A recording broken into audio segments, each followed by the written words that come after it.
Be fair. Yeah. What about Treasure Planet? Oh, I do Treasure actually. Planet. I do want to choose Treasure- Treasure Planet.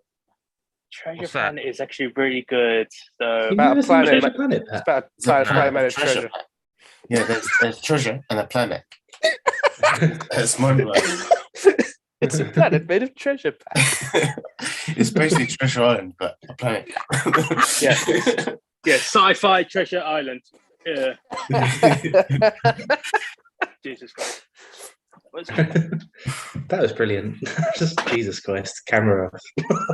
Yeah, it's good. I've got to sort something else. Zayn, more like P. ... No, more like pain. What does it just say P ... on your screen? Yeah. God damn it! Ah, Zayn, Doesn't- more it's- like P. It's More like too pain. long. It's too long. damn it! Right, can I rename myself on the fly for a second? Your P is too long, mate. That's what she said. P.O. Hey. Fucking hell, Rob. I thought you were down in wine there for a minute. Why not? Like it's young. Why not? Reason is because I don't like it. Yeah, Oh, wine is but no. shit. I was about It's, to say, oh, Appetizer. Much Yeah. better choice. Poor man's you wine. tennis playing, appetizer drinking. Ugh. Also, wine's fucking lovely. I don't know why everyone's on a crusade to shit on things I like tonight. But Wine is fucking garbage. wine, Lilo and Stitch, I- and punctuality, everyone seems to have a problem with, and they're I fucking. feel like Wait, you look, have we're not just at drank work. bad wine, to be honest. You might Do- well do- be right, to be fair. Yeah, do you drink wine out of a box? Is what I gotta say. Yeah, I don't. Once. I'd drink wine out of a boot. Let's do it. best Okay, wine- that's a bit much, right? Jesus Christ. Nah. The best wine I've tasted was in a church. Bloody hell. Well, It's there's probably- several. it's probably better in a bottle. Jesus. But I still didn't like it. Did the priest give you the wrong type? I'd rather drink my own pee. I mean, that's what he's gonna make you drink anyway if it's a priest.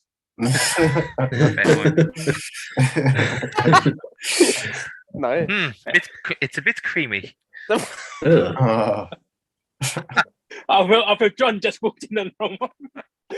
Sorry, John. Yeah, John's deciding, oh, maybe I shouldn't have joined. I've just got in and they're talking about creamy piss.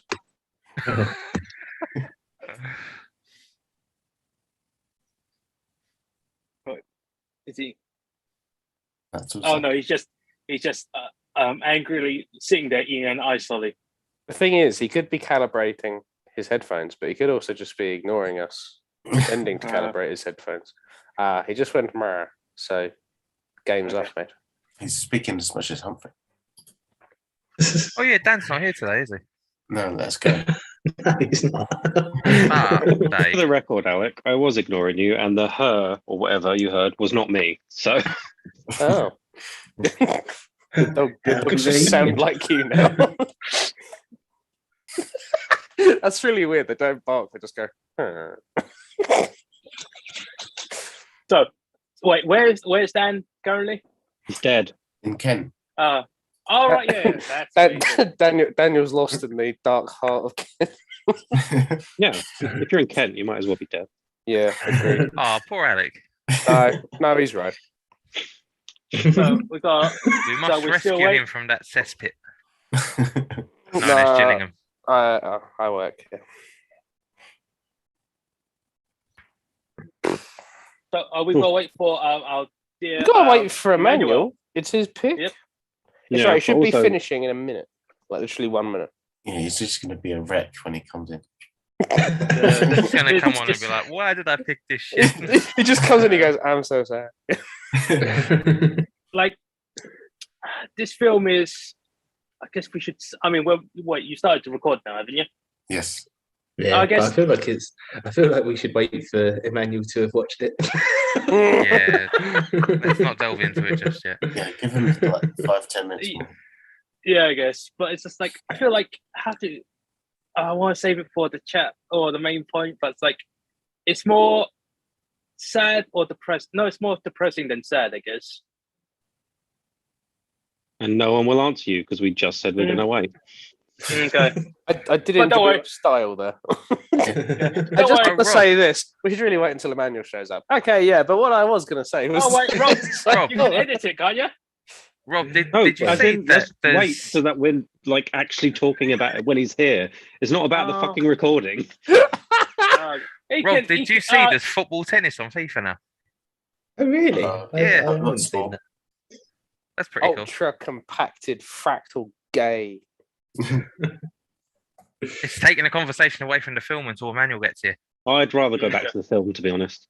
This is a very combative call for a film that we mostly agreed on. Yes. It's good. That's All right. because there's a shit It wasn't good. Well, the film was good, but it was. Oh, never mind. Okay, so Well, let's change topics. What is your favorite ice cream? No, let's just sit here in silence. Oh, so boring, you guys. Favorite ice All cream? I favour a creamy... Solero. Oh. Solero? Yeah, I love a Solero. Your favourite ice cream is a Solero? Yeah. You take a Well, Solero over like a It's, tub of Ben and Jerry's? that's Okay, well. Rob, your face is probably offended. To be fair, I didn't think of Ben and Jerry's when I was saying it because Solero is the most recent ice cream Well, I've it had. depends on what kind of ice cream we're talking about. What's your favourite ice cream? He's like, the one I had most recently was the, was the question. If you put it in the form that John's is currently, Solero's my favourite. Okay, what If you ice lolly talk then? Yeah, ice cream's from like an ice cream van kind of ice cream, you mean? Oh, if we're talking ice No lollies, way. then What? Solero No, is he's a good saying ice choice. lollies. Yeah, ice lolly. Ice lolly is like a different form of ice cream, I guess. It's like you could say. Yeah. I would say like a Magnum is probably the most most better one, right? If it's an Magnum ice PI. like. I do like a Magnum, but I like sort of ice cream bars in general. I don't think I've ever had a bad one. I grant you the rank of most better. Twister is my favourite. Twister. Yeah, I'd agree with that. Oh. I think, Is that your I think favourite I'd put Helen Hunt Twister at movie, top. Ben? It's the same. It's a shame they're shit now. Yeah, Oh, well, I don't they're not know. as good as they were, but they're still all right. Nah, they're smaller and they taste worse. That's I what she think they taste good still. I didn't say they don't taste good. I said they taste worse. Oh, I don't think Well, so. it's not as like Bit as bad as, subjective, like, isn't it? the Tizer remake. Tizer. Did they? Oh, Did they still that make was awful. Tizer? They Well, used yeah, to, but and it's then they shit. gave up. They relaunched No, they still make but it. it tastes completely different. Yeah. It's like when they did it with I- Sunny D and it tastes like shit now. Yeah, I I Yeah. feel it's like I have fucking to buy dreadful. some new Tizer. Then I used to No. remember drinking that a lot Nah, in don't school. put yourself through it. It's called Liza now. To be honest, Tizer fucking wasn't with very me, good but- in the first place, and now it's worse. I was never massive on Tizer, but it was all right. But now Tizer I had wouldn't barely any even taste to it. entertain It was literally just hypercarbonation. Yeah. That's why I loved it. Yeah, that's- But you're right. If I went back in time, I'd be like, oh, actually, it wasn't that great. But the memory of it still was great, if that makes sense. I mean, yeah. Plus the marketing was there. Yeah, that's Well, another that's- thing. When they and the relaunched colouring. it, they got rid of the thing with like the guy's head exploding and stuff. Yeah, of course they did. Because Oh, like, that's like half the fun, right? Yeah, right, exactly. but that's the point. That's why like it's clear that it was just all about it being the most carbonated thing ever. Come on, Emmanuel. I'd rather not. I would It'd be quite not. rude You to be honest. fucking lie. Well, no, I wouldn't do it on it. Wait, what? What? Sorry, wait. I think my headphones just skipped just a little second. I think I heard like I don't think you No, heard I anything, won't- Simon. I won't repeat what I just heard. Never mind. Jesus. Okay, let's It's talk okay. about something else. You can when it goes live, you could just watch it back and just confirm. So you guys were talking barbecue, right? What is your favorite barbecue item?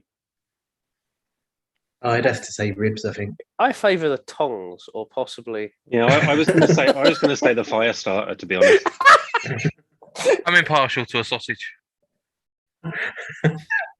you're Impartial did you say you're impartial to a sausage? I'm totally neutral when it comes to sausages. I could. To be fair, he doesn't know take on he doesn't know the sausage. difference between sausages and bacon. So Wait, what?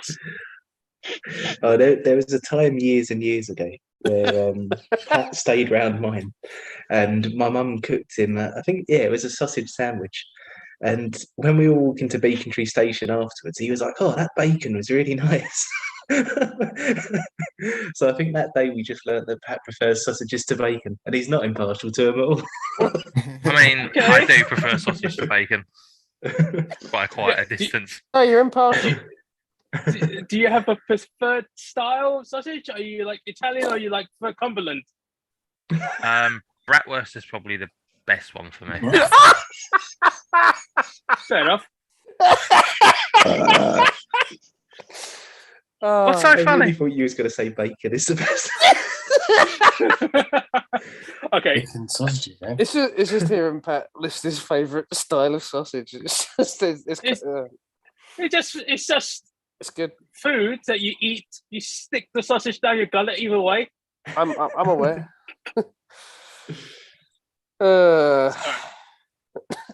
So ribs and sausage is what I got from two people. Anyone else? You got any particular preferred like meats that you prefer? I'd say any kind of like beef burger, pretty much, Okay. because they cook the best, I think.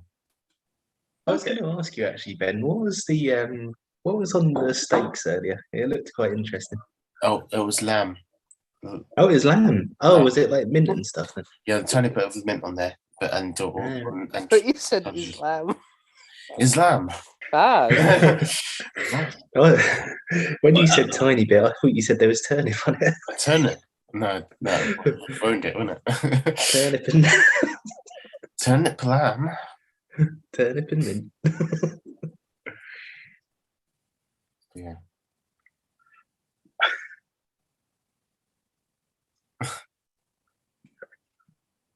I just. It's Yeah, very unimpressed, Pat. well, okay, Rob. For ribs, do you prefer pork or beef? Well, it depends really. So I mean, if I want kind of like something to last a while, then probably pork. But if I want just kind of like a big slab of meat, then it's beef, innit? Mm. So you So that's definitely. I was just going to So say, you- because with pork, I mean, obviously, like it's just really sort of like juicy and nice. But beef, you're essentially eating a steak with a bone in it, which isn't a bad thing. I wouldn't. wait, wouldn't that be quite the other way agree around with then? Bone. Yeah. If How you do want you it to mean? last a while, surely you'd want it to be the steak rather than the juicy thing that you're going to eat quickly. Oh no, because with like pork ribs, you've got multiples, haven't you? So it's just you kind of got like a natural break in between them because you get to the bone. But then with beef, it's basically just like I say, a You steak. stupid bastard! You take a break in between them. I'm no Alec.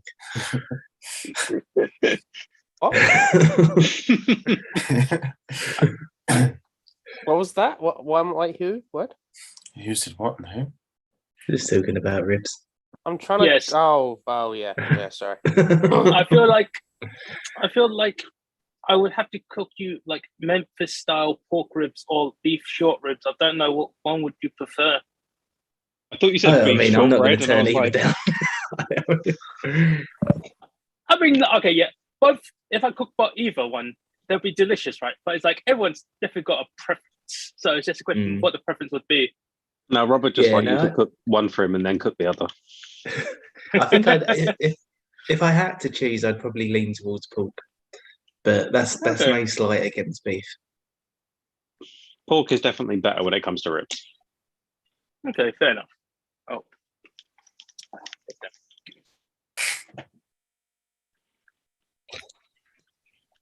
I need I saw more this. Emmanuel.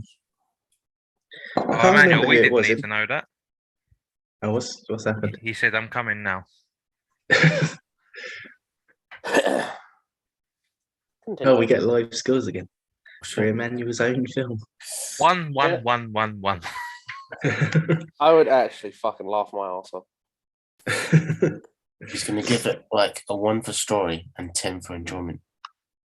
What was the last one Emmanuel picked without seeing it first? Was it Love Exposure? I assumed they're all not been watched. No, it was what was that one he did after that? Have a look at the pick list.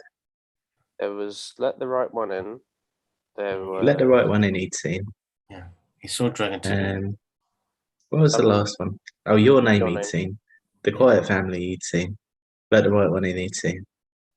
The Girl with the Dragon Tattoo he'd seen. But yeah, I think it was Love Exposure. Oh, okay. I thought it was something else. I think Let the Right One In is probably my favourite Emmanuel pick. Yeah. Followed by Dragon Tattoo.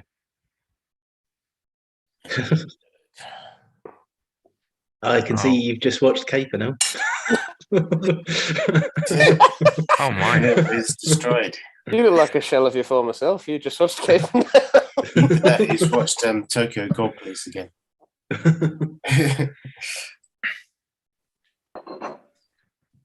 Are you all right? Uh-huh.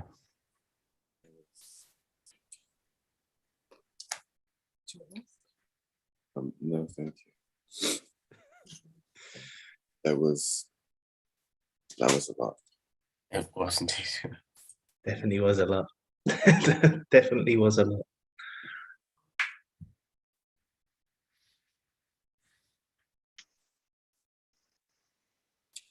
When I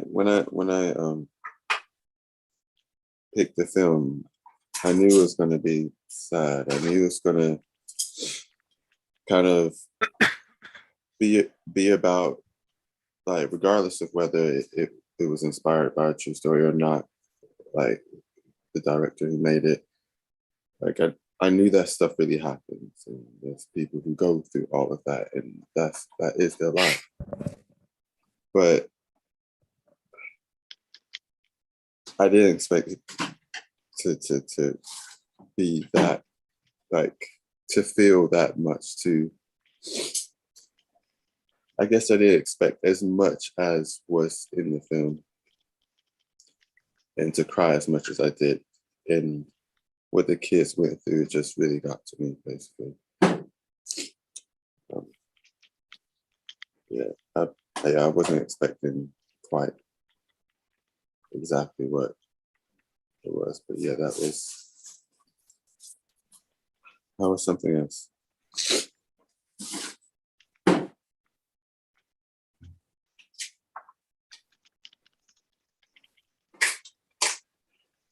I'm sorry for anyone.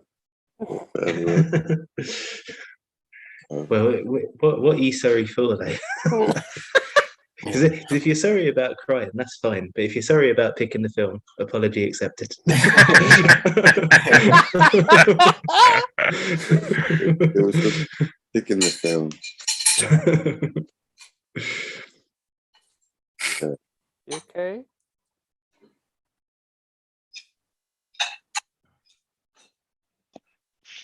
I think it's just seeing it all in a video that's just like, yeah, it really gets to me what those kids, what other kids do go through. Oh, sorry. Hello? Can you guys hear me? Yeah. All right. Goddamn signal in central London is terrible. Hey, Emmanuel, how you doing? Oh, not just fine, man. Oh, okay. Oh, no, you're not fine. Oh my god. Yeah, I'm sorry that you chose this movie, man. It's not. It's not a happy. It's not a happy movie. Yeah. Oh god. Oh, man. Oh Christ. Oh. Oh damn it! He's completely misread the tone of this chat. I think Simon just did an audio version of that GIF where Childish Gambino walks into a room that's on fire. Oh no! I just had audio problems. I couldn't sync up properly.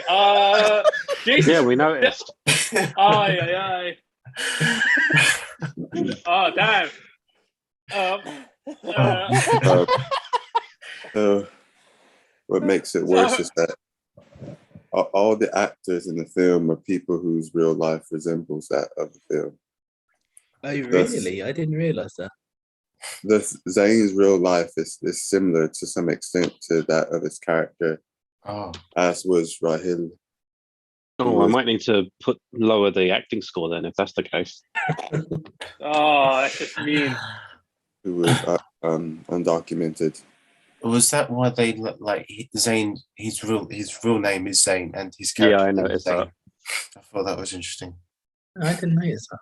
Yeah. Yeah, it's the full name I think is different. Maybe I don't actually fully remember, but Zayn and Zayn are the same.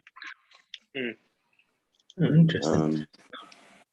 Nadine Labaki was inspired by a woman she met who had 16 children and lived in similar conditions to those as Capernaum. And 6 of her children died, and the others are in orphanages for lack of care. And the one who plays the role of Kartha really fed her children with sugar and ice cubes. That makes a lot of sense. Like, I think, I mean, I suppose, like, given what the film is about, it's a compliment to it, really. But like, it's just like unrelenting misery, and I suppose if the actors had actually gone through that, then that sort of explains how they were able to keep up that atmosphere.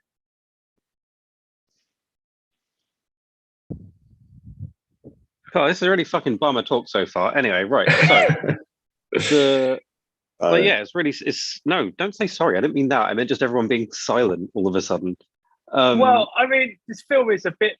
I mean, as I said before, it was a bit more depressing than sad. You know, it's like,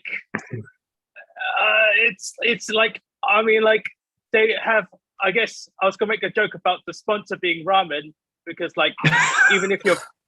But because like even when you're broke, yeah, that's the only thing that can help you like cope with life is ramen, because that's like a constant thing. Because like ramen, even in like Arabic countries, is a very cheap item to eat. And like if you're like a broke college kid, that's what you eat. But like if these people are like eating ramen, like, oh wow, finally I could actually get something decent to eat. So it's like the point is like, oh shit, this is like proper human suffering that real people go through, and I guess that's just ramen. No, Alex, you're missing the point. That ramen is the food that they can go, oh, finally I can actually get some real food. And like ramen to most people is just like junk food, you know what I mean? I just like the idea that they're eating ramen and you're going like, those poor people. Those poor people. What? No, shouldn't have to eat ramen. No human should have to. No. In all seriousness, Alec, when you're like a broke college kid and you just have nothing else to eat but ramen, it's kind of like just becomes your staple of food. And it's just a thing that people who have been like probably broke before have just survived on like ramen. And it's like, but in here it's used as like, oh, it's okay. The best way to explain it is like I've been broke before, and like I've had access to like a certain amount of money, and like okay, I can survive on this ramen for a couple of days, maybe a good week. But it's like for them, like ramen was like a treat, like a gift, like candy, you know. Oh well, ramen and licorice is what he used, right? To like, yeah, which was what he used to groom her essentially, which is like just gross just to think about it as well. Yeah. This film is not this film is a good this film has a very touching story that's not something I would enjoy watching again, because Jesus Christ, it's quite depressing. Hang on. The best one. Touching story? Are you sure? No, sorry. Did I say, well, at the end, it has. Oh wait, sorry. Did I say touching? That's not quite right, I guess. Yeah, no. Let me rephrase that. Sorry, you are right. That's not quite right. the right word. What is the Simon, right word I'm looking for? Did you like snort some coke before you came on the call? If I told glancing. you if I told you yes, would you believe me? Yeah. Yeah. I mean, I would Okay. hope you wouldn't lie to me. So yes. No, it was heroin. Okay. You'd be way more chill. Bloody hell. Yeah, I was going to say heroin's not an upper. That's a downer. Well, when you sniff it, it is. Or when you mix it with water and sell it for about. But moving 1,000. on, Yeah.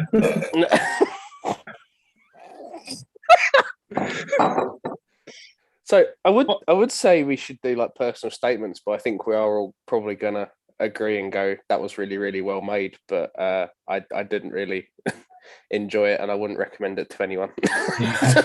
Yeah. I think we should still do it. yeah. you Just to literally see. summed up what I would say. Yeah. That's true. I'm surprised you gave it 7. Even I was like, whoa. I actually I really like it.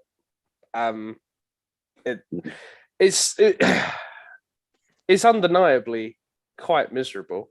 But like there are little flashes of little flashes of happy and little flashes of funny, and they kind of get me through it. And then I don't know, when we get to the end and you see that Jonas got out all right, and I'm like, fuck yeah, Jonas, he's what a fucking kid. He don't know. He's just going along. What a guy. Love him. But I was like, knowing he got out of it okay, I'm like, yeah, Jonas.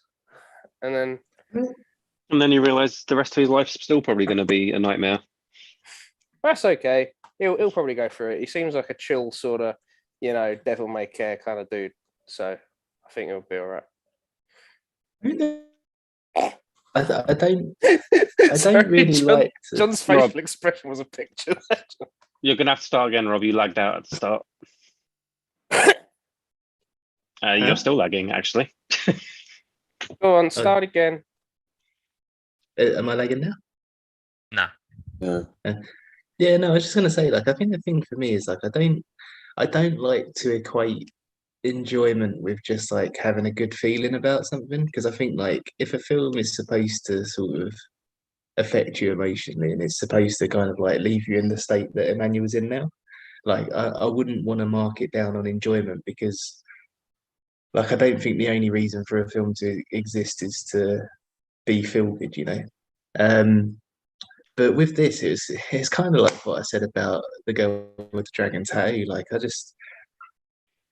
found it hard to finish it just because it's so dismal the whole way through.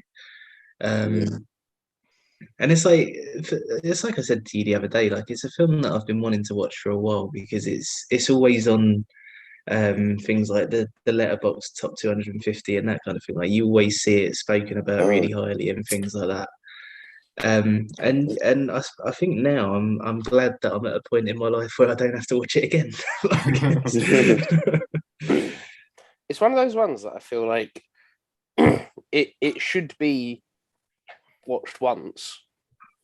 I don't, but like you don't go, it's a Sunday, I need a nice breezy, fun something or other to put on. This is heavy shit. But like you say, I think it's doing what it is trying to do. It's not particularly like happy subject matter, and like the emotional high of it is this kid sues his parents for being born, and it's like, yep. Like, that was him achieving his goals. Yeah, that's the thing. And I think that's a really interesting thing to have a conversation about. But it's the fact that that's the high point. But the high point is that it may be ethically wrong to have a child. Is like that's really that's a kick. But when we were talking about it earlier, and we were talking about it, is it saying like if you're poor and you have a baby, you're a dickhead? It was like I don't think it's that like strong because I don't think the story's like very critical of Raheel because like she actually does care about Jonas and like she's taken away from him through circumstances she can't really control and everything. But it's Zayn's parents who have like fucking 10 kids and some of them are in jail, but like the ones that aren't are all really, really young, all making and selling drugs, all doing all this. And it's all like it's all self-centered. Like the dad's going like, "Oh, I thought when I grew up, I was told that my kids would be my backbone, but they're not my backbone. They're breaking my back." And I'm like, "You shouldn't. They're not your staff. You shouldn't. You shouldn't have kids if you want them to be staff. You should have kids because you care about your kids, not to help you out." And even stuff like when they talk about sending Zayn to school, and their instant thing is to go, "Oh yeah, the kids who go to school get loads of shit. We should do that." And I'm like, yeah, this is what it's critical of. It's not. Yeah, that's something that I picked up a lot more in the second game because I think it's more critical of that kind of culture where your kids are a status symbol, and I think they're painted a little bit as sort of like a. Well, this is where sort of the characterization is a bit sort of too much for me because I think they're painted as victims of that, which is fine, but they're aware that they're victims of it, and that just makes it all feel a bit icky for me. Like just in sort of like I get a really like creepy feeling off the characters because of that. What do you mean? Well, as in you know the bit in the cult. I can't remember exactly what he says, but it's something along the lines of like, if I wasn't poor, I'd have the chance to be a better person. And Yeah, it's then like, right. I'd be a better man than all of you in here. Yeah, he literally points to everyone. He's like, "I'm gonna be better than every single one of you." So you says it makes you feel creepy, but like there is a vast amount of people who absolutely feel like that. Yeah, I don't think it's a problem with the film. I just don't like the feeling that I'm left with by it. Yeah, okay, fair enough. I always thought like, oh, sorry, man, you go first. Oh no, you go. I always just felt like the story was mainly of Zayn, obviously, but it's more about him actually being treated like less of like a thing and more of like his transformation into becoming like a person, because like he doesn't have like any papers or like a birth certificate or anything, right? So he literally is not even like a human to in the bureaucracy, in like the bureaucracy, because he doesn't actually exist in like paperwork or like he just exists as in like you can physically see him, but he doesn't really exist as a person. So I always thought the story was more like him, struggling but becoming a person at the end of the story, because when like you're seeing, this is skipping right to the end, obviously, when he's taking the picture, I always thought, oh right, they're doing his mug shots now, and like he's gonna be just sent off into proper prison for like stabbing someone. But it's like, no, this is you got a smile, this is your ID, this is not your death certificate. So all right, that's what I meant by touching story, John. I didn't mean touching, I meant it's a sort of like a roller coaster of like emotions sort of story, like a heart throb story is what I meant to say. I still disagree with you. No. Still just no? Okay, fair enough. There is no roller coaster. There is misery all the way through, peppered with the occasional, oh, he found a new mum and family, and then he finally gets to be a person. Like, to me, what you've said there, I don't think is inaccurate apart from the last part. But for me, the specific of it is it's about having agency over your own life, and nobody in this does. So because of that, people react differently to that. Like some people, because they need to feel that agency, some people have children and then their agency is that they have control over someone else's life. Some people, go out and try and make something of themselves. It's always about like even in countries like ours, where we don't have to deal with anything anywhere near as bad as that. But it always comes down to the same kind of thing of people want agency over their own life, and they don't just want things to happen to them; they want to make things happen, kind of thing. And the fact that he goes, like you said, the fact that he goes from being nobody, losing his sister, finding out that they're just going to have another kid and name it the same name. Yeah, that was definitely one of the more fucked up parts of the I story. hated her. Like she thought he was going to go, oh great, I get my sister back. It's like, first of all, Yeah, you don't know if it's going to be a girl for sure, if we're going to go like with that being okay. Second of all, fuck you.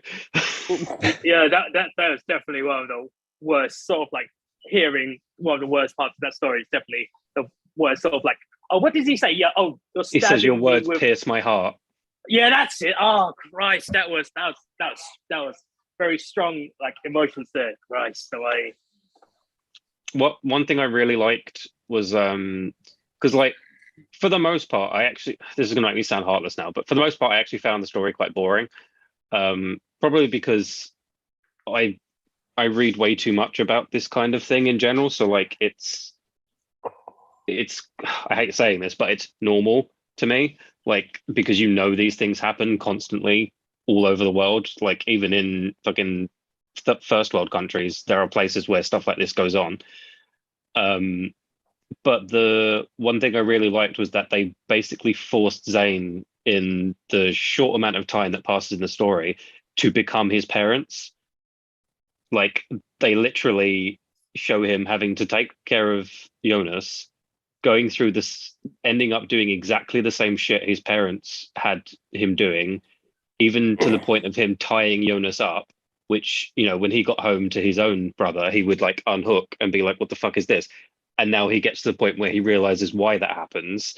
But then he gets to go through all the journey, get to the prison, and then he's like, no, that's it. I do want agency over my life. Something needs to change, which is why he made that phone call.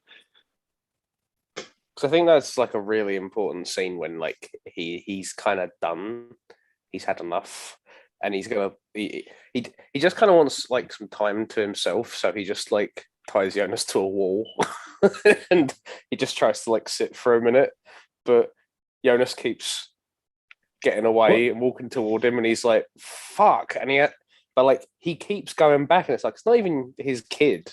It's not like Jonas isn't like necessarily even anything to him, but he keeps going back because he's a good kid, and it's like, yeah, he's so much better than his parents. Maybe I misunderstood that scene then, because I thought he was planning on leaving him. Like, I didn't think he was taking a break. I thought the reason he had a bag with him was because he was just going to leave him there, not because he needed a break, but because he couldn't handle trying to support both of them at the same time. Yeah, I don't think he had an idea of like a concrete idea of what he was going to do, but I think he did, because like he keeps sitting where you can see him. So I was like, if he wants to just leave, then he'd just leave. But like, I just assumed he was waiting for a bus, to be honest. No, like genuinely, that's what I thought was happening, because they use buses a lot in this. But maybe I just misunderstood. I mean, I could be wrong, but what I was taking from it was like he kind of just wanted a minute to think.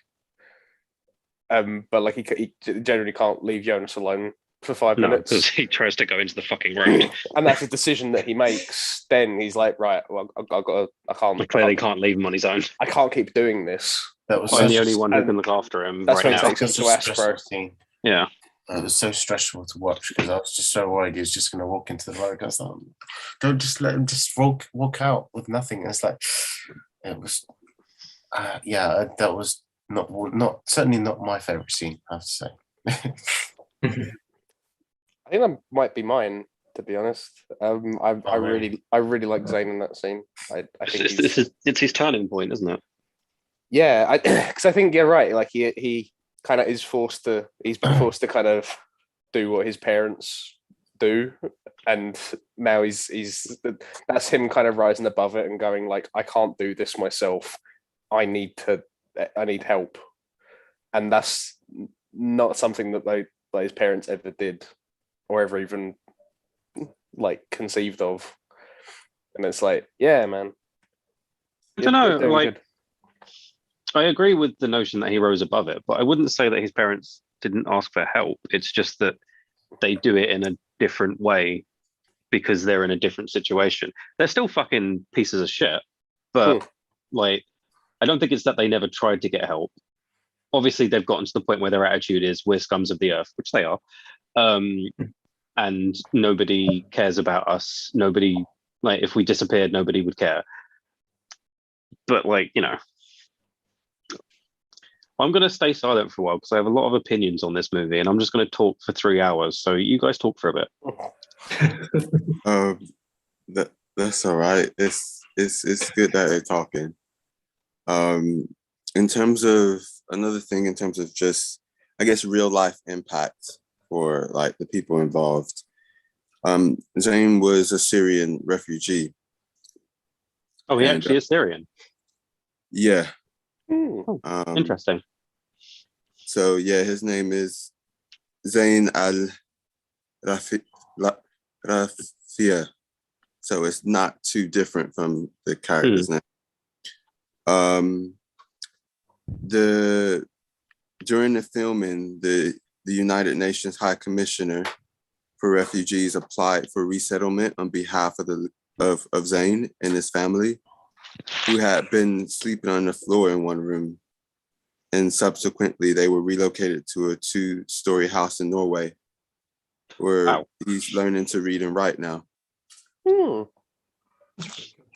So, question for everyone quickly. Like, I'm going to ask this question, then I'm going to be silent. Like, I'm not going to get involved in it. But I want to know if I missed something or if it is left up to interpretation. Like, did he actually like win this court case against his parents, or is it just like the court case happened?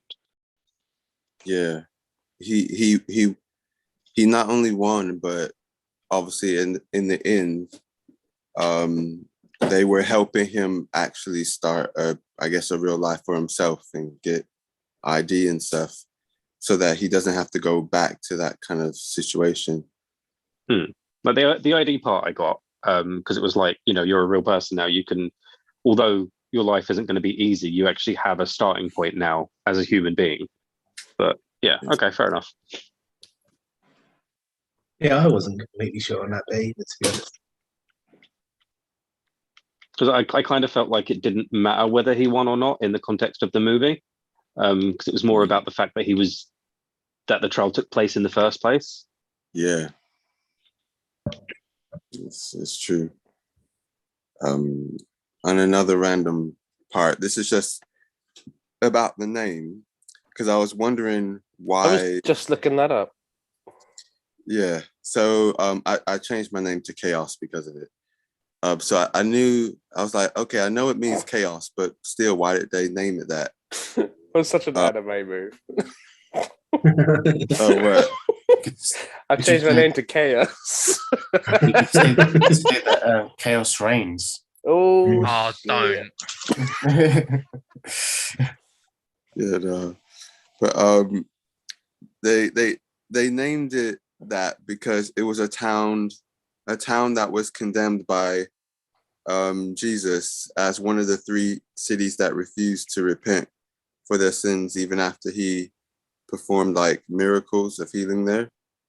So he basically was there helping the people out, and they still wouldn't want to change the way they did things. And I guess the director chose to, name it that, similar to what someone said before. Like, the parents were quite self-centered in that they knew what they was doing, but they were still like, but this is the way to do things. Why are you judging me? This is like, why would we kind of change? Yeah, it's dumb. Like that they are the epitome of not repenting or learning from their mistakes. Because obviously the overarching conversation we could have about morality and ethics of having children is something that I'm going to avoid getting too into, because I could talk about that for a very long time. But having so many children and just replacing them as they go out, that's ridiculous. Well, it's it's even to the point where he goes like, "We are pieces of shit, and I didn't keep any of your paperwork because no one cares about us." And it's like, did you consider that maybe someone wouldn't want to live like this, and maybe you shouldn't bring someone into the world if this is what you feel like their life's going to be? And No, he's something to work for him. yeah, And to look after him when he gets old. and it's like, damn, and it's like, I get how you got here, but you are a fucking piece of shit, man. Yeah, and like I get the argument of like, you know, obviously they probably wouldn't be able to afford contraceptive, and when you're that poor and in that bad of a state, something like sex is one of the few things that will actually, you know, give you some sort of levity. But there are a million ways around that. Like you can still stop it from happening. I was thinking more pulling out, but, you know.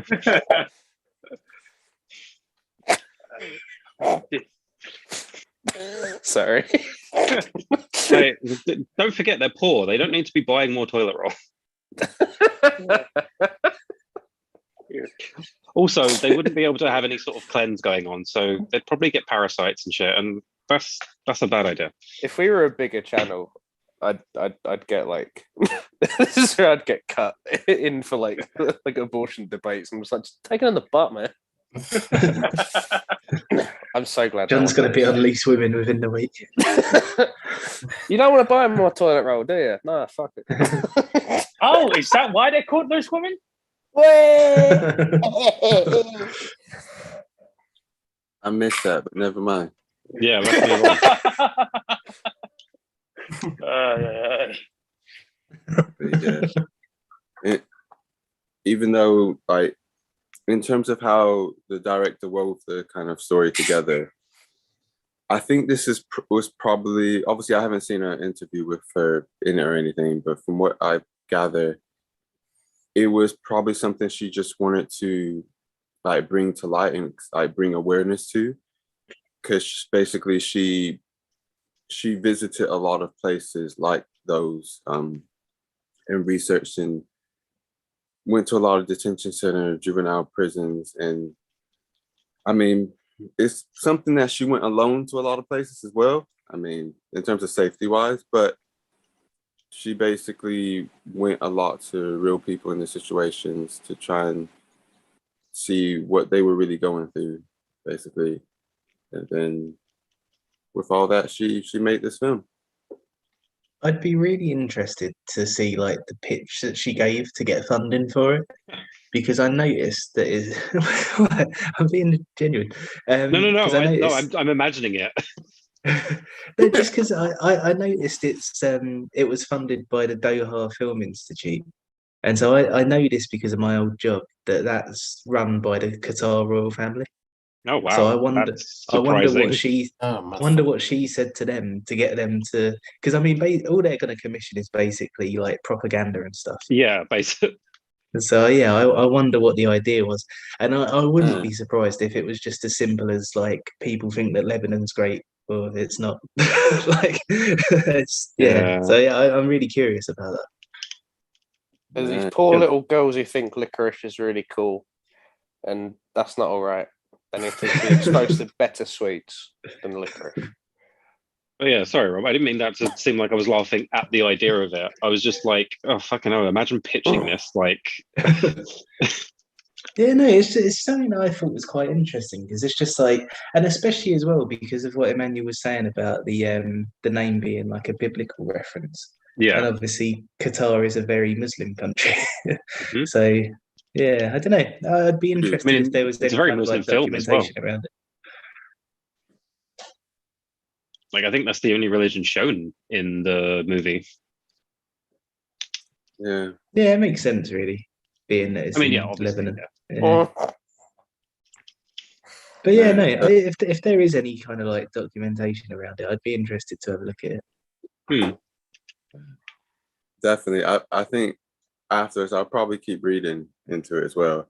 I can, if you're all right, I can talk some more about different facts about it. Yeah, go for it, man. I think you've got a lot you need to get out. So. Oh, that's okay. Yeah, I really didn't expect this. Anyway, so I didn't really check it at first, but it was the first Arabic and Lebanese film to enter IMDb's top 250 movies list. Yeah, And that this doesn't is surprise me. this is also how I chose it. So I was looking for some of the highest rated kind of foreign films that weren't from countries that I usually choose. And I saw this, and when I saw the trailer, I was just like, you know what? This looks like it'd be moving and really good and about a hard subject, but I think it might be really good. And you're right, that's some of it. I didn't truly realize how hard it would be, but yeah. This after shooting, because they did it, they were shooting for about 6 months. It ended up with like a 12 hours long cut. I know. Oh wow! Oh man! Let's never watch that. I was really impressed, and then another part of my brain went, "Oh God, imagine that." Yeah, exactly. Imagine, Well- especially for these people where it's like it's similar to a life they led, which you would hope they're no longer leading, but having to put that much of yourself into, especially like a bad past, into like a movie. If you can make 12 hours, like a 12-hour cut, which means think about how many actual hours of footage there would be. Yeah, that's kind of crazy. But now I'd also like to see the script if that's anywhere. Yeah, I wouldn't watch it, but yeah, the script would be alright to look at. Could you imagine watching it for like it's 6 times as long? Oh yeah. It would take me like 3 weeks to watch it. Yeah, that's a TV series. As Okay. the guy, a Perfect for mini Ben. series. As the guy kind of carrying the enjoyment score on his back, I wouldn't want. Like, Yeah. even I was going like, how long have I got left? Oh, okay, that's cool. No Yeah, problem. mate. After an hour, I was already going like, "Oh man." Like, it was so heavy. I'm not even right? over the hill yet. The first time I watched it, I was like, wow, I think we've covered a lot of ground. 20 minutes? Fuck me. Okay, let's go. Which actually makes sense because if they've cut it down from 12 hours, like, I suppose you do have to be quite expedient. Yeah, I mean, but yeah, it took about 2 years. They edited it over 2 years before they like properly released it. And the producer, people were I guess devoted in this. He mortgaged his house to raise Oh, money really? for the film. So Well, he had a message he wanted to get out there, and he sure did it. yeah, it's the second Lebanese film after a film I don't know. The insult to be good. Well, let's not do Yeah. that, buddy. To be nominated for an Oscar in the foreign language category. This is when we watch it. There's only It's, ever been two. it's Beirut Gore Police, and we're like, nah, it's fine. Yeah, it's okay. I'm impressed that you had a Lebanese city just ready to go. That's me. That's surprising. One thing I'm really kind of I'm glad about as well, and I'm not surprised, is that at the is it Cannes or Cannes Film Festival? Oh, Cannes. Yeah, Cannes Film Festival. When they showed it in 2018 May, it received a 15-minute standing ovation. So, Really? Blimey. like you said, it was really well praised. You say 15 minutes. Have stamina. French love being depressed. How could you stand and clap for 15 minutes after watching that? Oh man, imagine being like 5 minutes in and just going, nobody else has sat down We're just really fucking stubborn. We're just like, oh yeah, well done. If it was anything, I'm locked in now. if it was anything like me, I can imagine there were quite a few people crying. It's just like I kind of feel bad that not a single tear was brought to my eye in this movie. You're not the only one. Oh. Yeah, but you're Eeyore, so it's fine.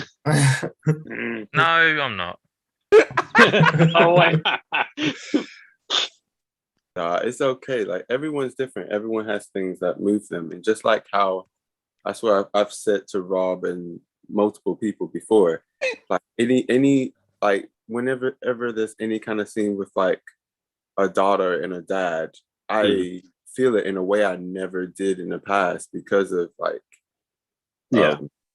yeah, like what I've gone through and like losing a kid and getting them back and all sorts of things. Like there's different things that can move someone, but also I think if it kind of brings up certain memories or kind of like tugs at your heartstrings because of something else that's might have happened, that can also be a thing. You know? I was literally going to say we all have different heartstrings that are available to be pulled on. Yeah, exactly. Well, like for me, it was just so separate to like what I know, and I was like, "Geez," and I thought I haven't got anything even like equivalent to this. I was like, "This fucking sucks." I completely 100% believe this happens, but I didn't feel. I didn't feel emotional necessarily. But I did still think it was like effective, if that makes sense. Yeah, you can recognize something being like good at what it's doing without it working on you. Yeah, it's just like, man, that this is rough. Right. Yeah, I think this is a point now. Oh, sorry, John. no, nothing. Go on. I was just going to say, I think this is a point that I was kind of wanting to make with scoring Impact down a little bit, just because there was loads and loads of points where like I could feel myself getting quite emotional, but it just kept getting overridden with like, man, this is just like I suppose it's kind of what Simon was saying. Actually, I didn't really get it at the time, but now I'm saying this, I think I kind of understand what he means about it being more depressing than sad, because There is a every big time I difference. felt sad, there was kind of like a wave of something else that was just taking it away and just like leaving me void of any feeling. Yeah, because that's the thing. Like feeling sad it's not necessarily like obviously it's a negative emotion, but it doesn't have to be bad if you get what I mean. Whereas depression is bad, full stop. Like it's always under the water. Like sad, that can be used as like a counterpoint to happiness, so that there's like a nice little, you appreciate the good and the bad. Depression is depression. Yeah, and I think that's the thing. Like it's almost like it was like, because it was so sort of like so miserable all the time. I feel like it was kind of robbing me of that sadness that I was almost like willing myself to feel for it. But yeah, I could never kind of get it there, just because every time it just got smacked away by this sort of like overwhelming nonchalance.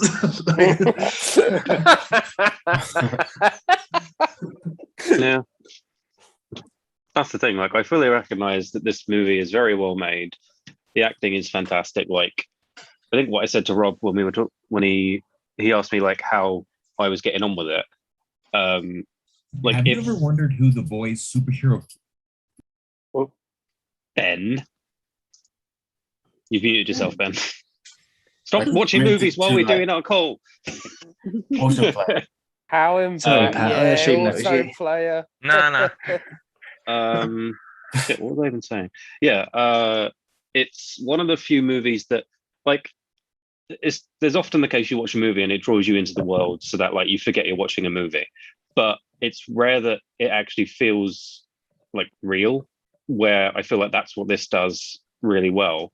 Like I absolutely believe, apart from obviously camera work and stuff, I'd absolutely believe this was like a documentary.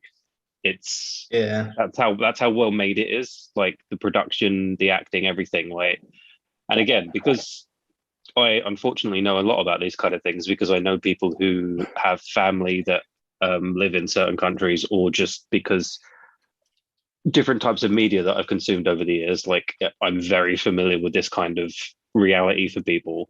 So I'm watching it just like, yeah, I mean, this is what people go through. Like the difference between this movie and last week's movie for me is that last week's movie was like a sort of a humbling reality of like, look, this is the things that people used to have to go through, and like some people still do in the world, and you know, it's very sad, but like there's hope, and you know, there's unity and stuff like that. Whereas because this felt so real and was so depressing, I was just like, is it over yet? Like, I recognize this is very well crafted, but I'm not enjoying this. I'm waiting for it to finish. It's not hitting me emotionally because this is going to sound really melodramatic now, but maybe because I'm depressed all the fucking time anyway, it just felt totally normal to me.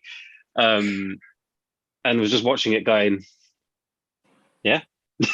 Okay, wait. So did you take like breaks between watching the film, or did you just watch it straight out? I watched an hour, then another hour, but that's literally just because I was tired and I couldn't be bothered watching more of it. Oh, okay, fair enough. I didn't need to take like an emotional break or anything. Okay. This is a weird comparison, but it's kind of a similar feeling to what I was left with after Dread, because I'm kind of going like, there's no hope in this one. Oh man. I was, dreadful. you know what? I was so worried you're about to go Tokyo Gore Police because I was just so nonchalant to everything, and I was like, no, don't compare this with Tokyo Gore Police. That's the thing. That's why I was fighting. I was fighting with what to score it for story, because I was like, I found this incredibly boring and run of the mill in terms of story, because this is reality. This is something that happens. Like, it's not a good story in the sense that like it's just what happens in the real world. Like, but at the same time, it still feels real. And then I'm like, oh, but it feels real because of the acting and the production and stuff. And I'm like, right, but if they didn't get the story right, so I was like filtering between either I'm giving it a 5 because it's boring as shit, or I'm giving it a 9 because it's really well done and feels real. So I was like, which one do I do? Fucking 95. Fuck off. I actually went from 5 to 9, Rob, so fuck you. That's a short shift. or a really fucking long one. I mean, as that was in Japan. Yeah. Yeah, another one. But oh man, sorry. Let me not think about that right now. Anyway, what are your favourite scenes? That is a difficult question this week. I thought the credits was the favourite scene. Saying that, I think I do have a favourite scene actually. Well, I've already done mine. So.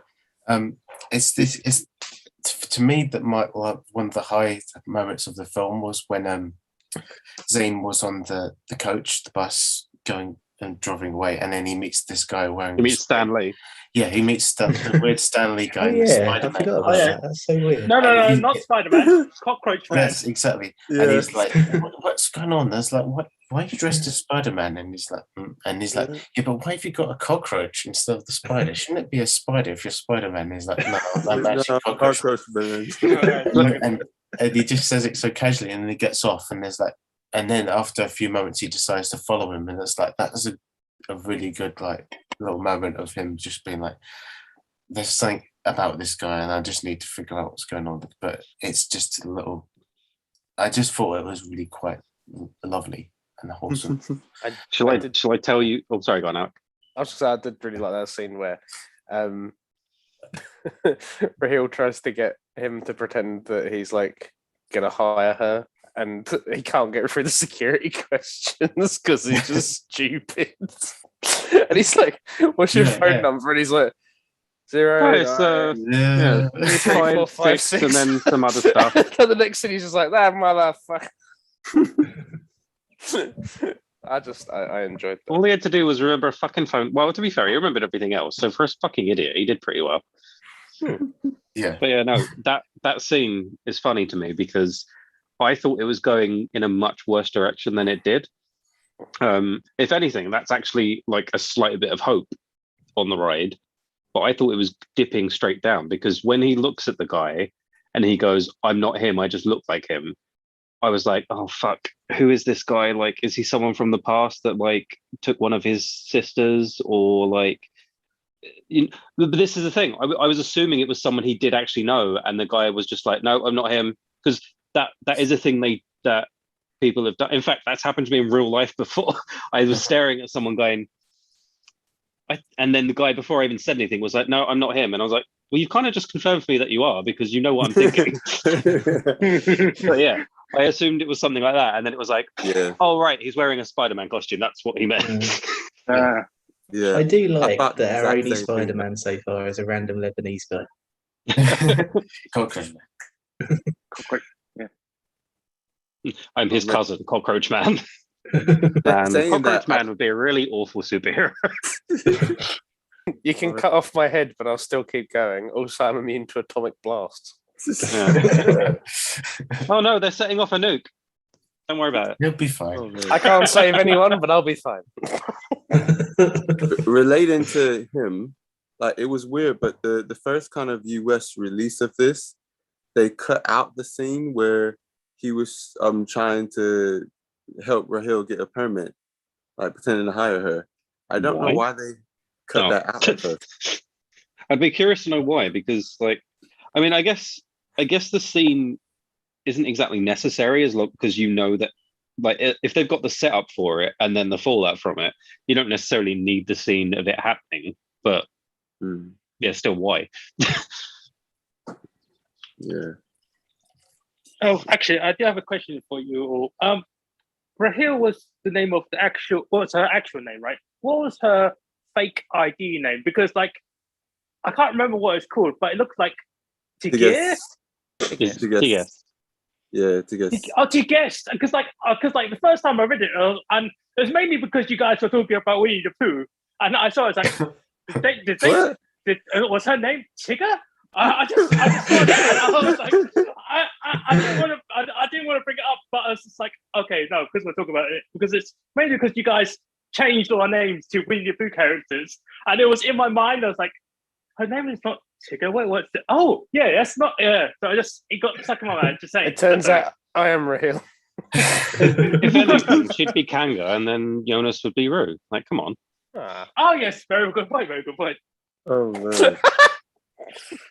And at that moment, we realized it was all like Scooby Doo in the end. Yeah. No. Basically, it functioned as Scooby Doo. Yeah, I mean the parents are the bad guys, like, and the mask they're wearing is of parenthood, but really they're monsters all along. And it was all thanks to that meddling kid of theirs. Yeah. Yeah, it's a Scooby-Doo movie. There we go. Damn you! Yeah, that's fair. I could We've have had got your 2 sister films in a row. pregnant. Oh, fucking hell, Those man. meddling kids. Oh, he was no. No. Should I say? Yeah. No, it's because he was meddling. Simon. Any kind of bad joke you're going to make, do not do it. Okay, sorry. Okay, I'll stop there. I can already imagine, and I don't want to.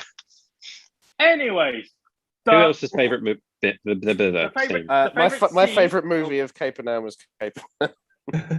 Okay, the favorite scene is definitely when Zayn was with Jonas and they were watching he's put the mirror up into like the window behind the bars, and he was like making comments for what the TV was, but he's definitely just like swearing. You fucking prick. Up. Yeah, you fucking prick. I'll fucking cut off your nose or some shit. It's just like, oh, okay, that's definitely not kid friendly. But he doesn't understand because he's only a baby. It doesn't matter.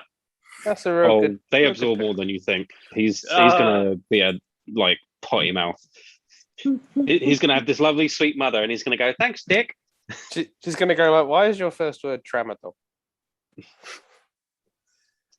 Oh man. Fine. But before like my favorite, I guess, or my favorite scene, or most you can say most notable scene if you don't want to say favorite. The brutalist scene. Or most memorable scene. Yeah, I guess most a scene I liked, whatever. Before that part, I was impressed that it was the highest growing Arabic film and the highest grossing Middle Eastern film of all time, at the time anyway, making $68 million worldwide, and the budget was $4 million. Damn. And it's the highest grossing Arabic movie in China. I hope.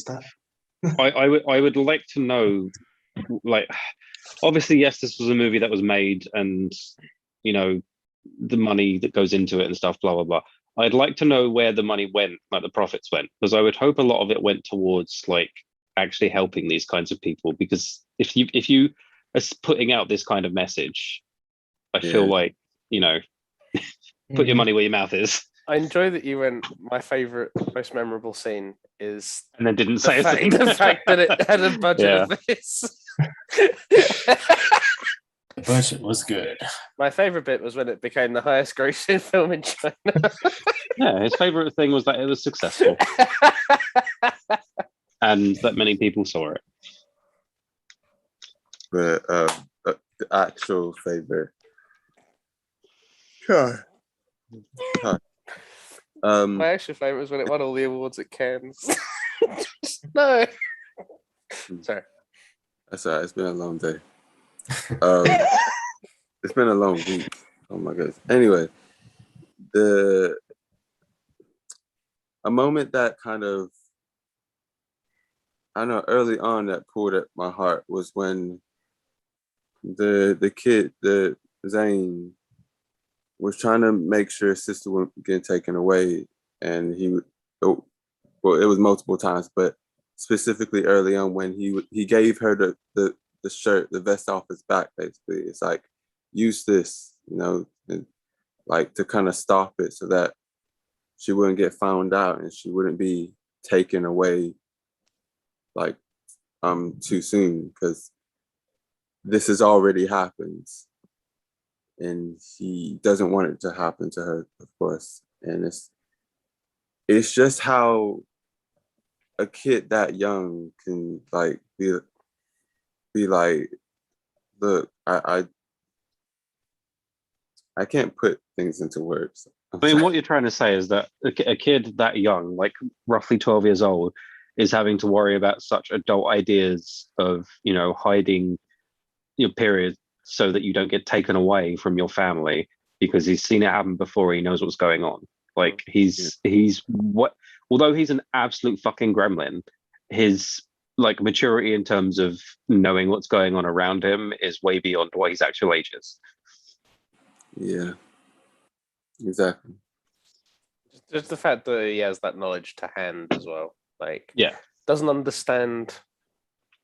Like, I like that stuff where like he doesn't understand why Jonas keeps like grabbing his shirt, and he's like, "What are you fucking looking for? Like, what is that?" But like he knows about periods, and he knows that if you show you have a period, then they'll take you. So how do you hide it and stuff? Like he knows certain things, but he doesn't know other things. And I'm like, that's a really good. He knows the things he needs to survive and help others survive, basically. Yeah, I just thought it was really nice characterization for him. Like he's a smart kid, and like you said, he will take the vest off his own back to help his family and his sister and stuff. Yeah. Or even people who are honest, like even if it's Jonas, like he's. I mean, he does like consider him his brother, so it's the same thing. He's just not. Yeah, he's a fucking good kid. Like I really like Zayn. I think he's characterized very, very well.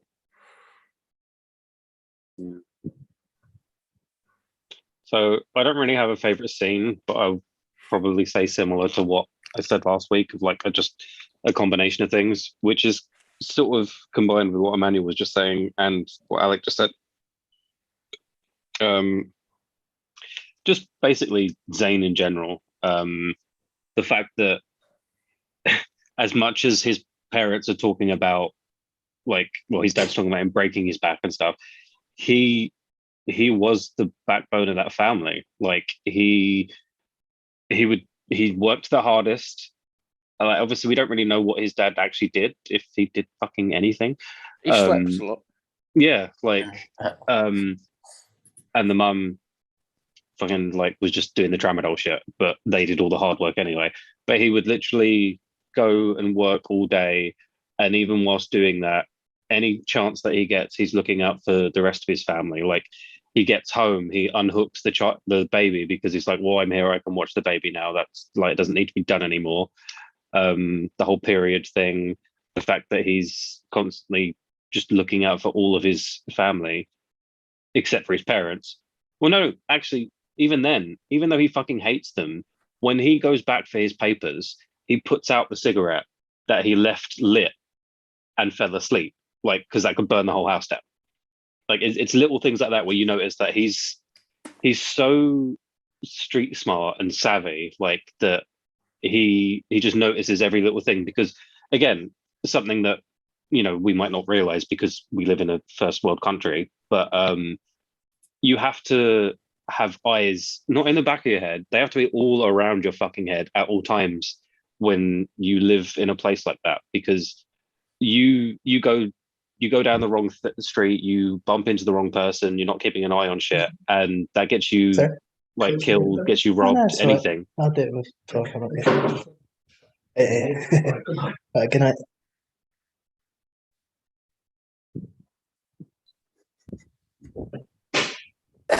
You weren't on mute, Rob. Oh, sorry.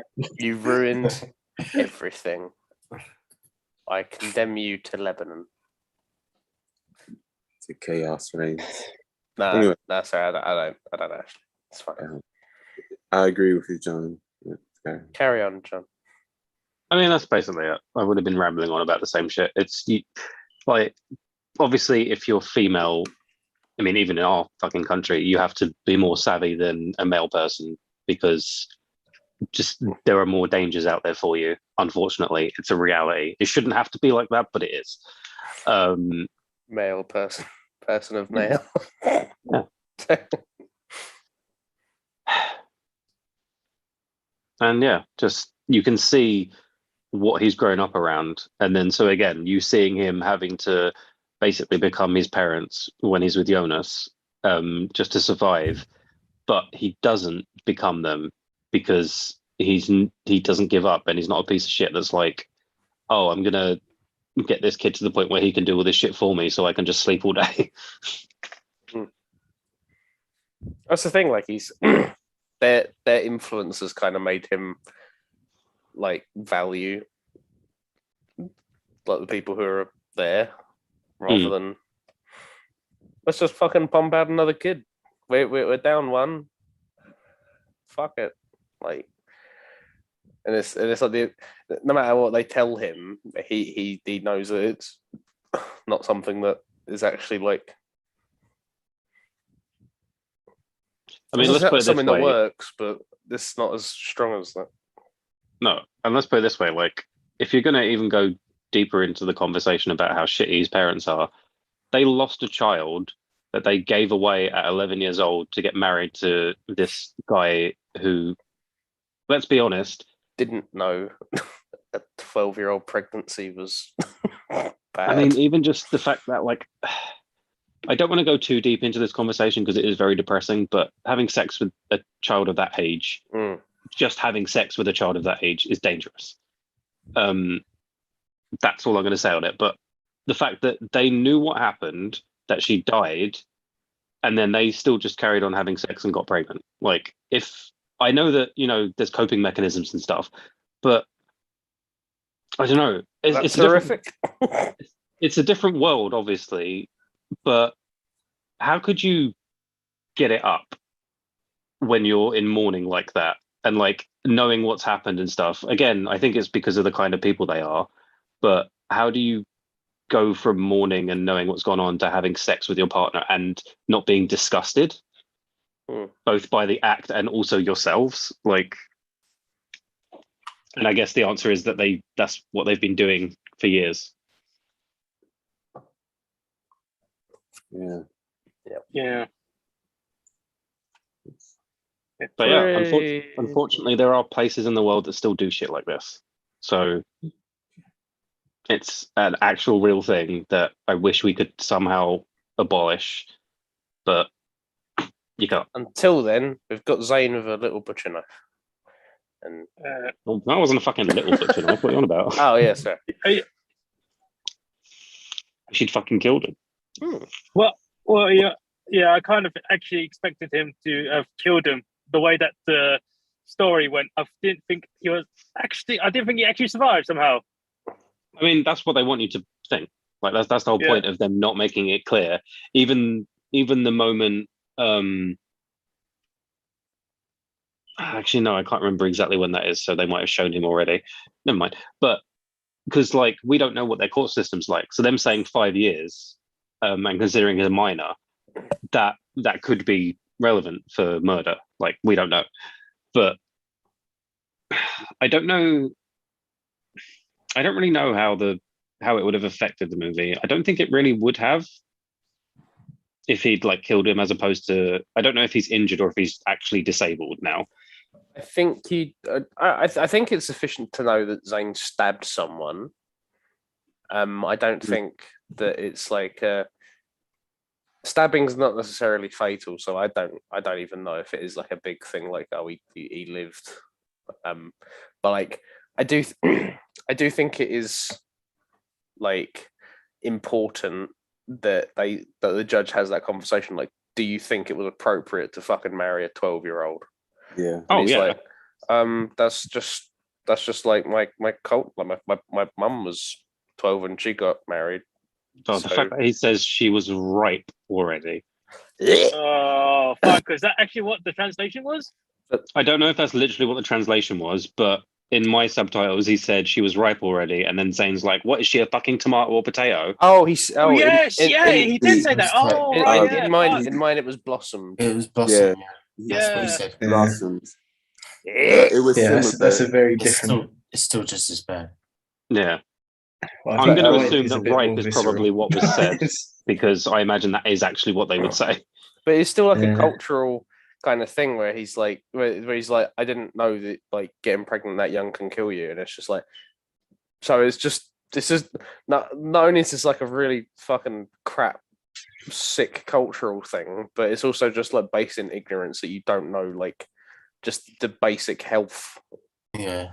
But that's risk of doing this. Like maybe it's shit. easy for someone like us to realize. It's just like, surely you look at yourself and you're like 20 years older and there's no issue there. I just think that's so messed up that he would be like that. But obviously they don't know any different. But I don't know. It's a hard conversation to have, because when you bring up something like common sense is different from me to you, let alone different cultures and different countries and stuff. So like, you can say it should be common sense that someone of that size getting pregnant is bad, but in the end, like, I don't want to say it's not the guy's fault, because that kind of absolves him, but he's it's a a societal product of problem. the culture.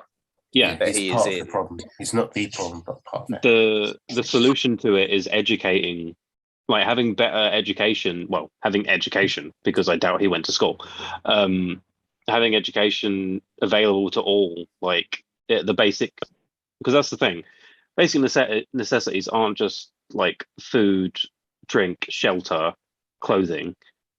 Like, education is such a big fucking thing, and I don't mean things like, you know, maths and science, because while they are important, they are not like top of the list. Just basic things like, you know, knowing ethics and stuff like that, basically. But Just, this is the system you have now, where like your working class have to choose between kids going to school or kids going to work, and it's like, right, so the more that you kind of have those conditions, the less educated they're going to be, and yeah, shit like it this compounds happens on itself.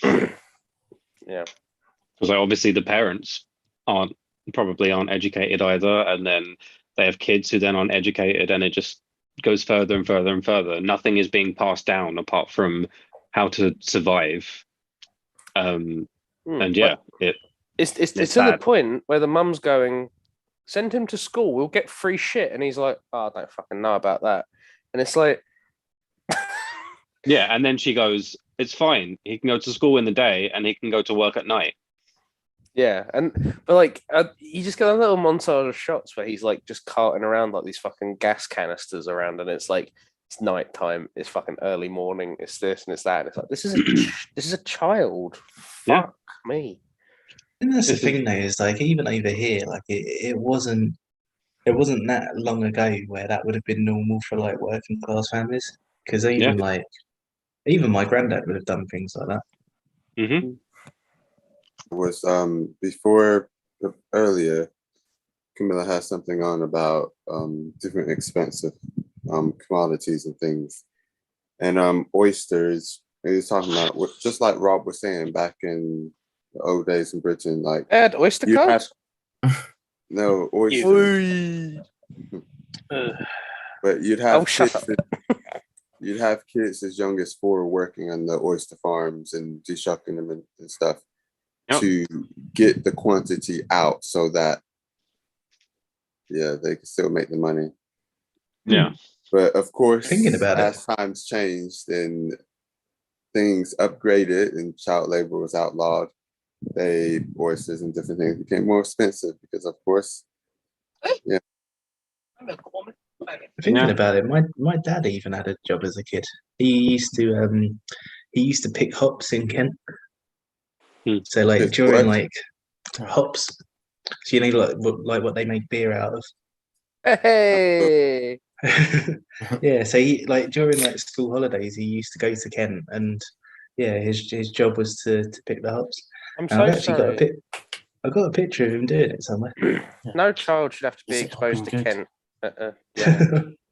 Yeah, it's like I still remember, like this would have been adults and not children, but it's the same kind of deal of you saying about the oyster farm thing reminded me. I remember just years ago seeing an article about blue diamonds and like how ridiculously expensive they are, like millions and millions, but the people who mine them get like less than 50p a day. And then, like, obviously, you can't say just because you're doing a job for something, you should earn an equivalent amount of what that sells for.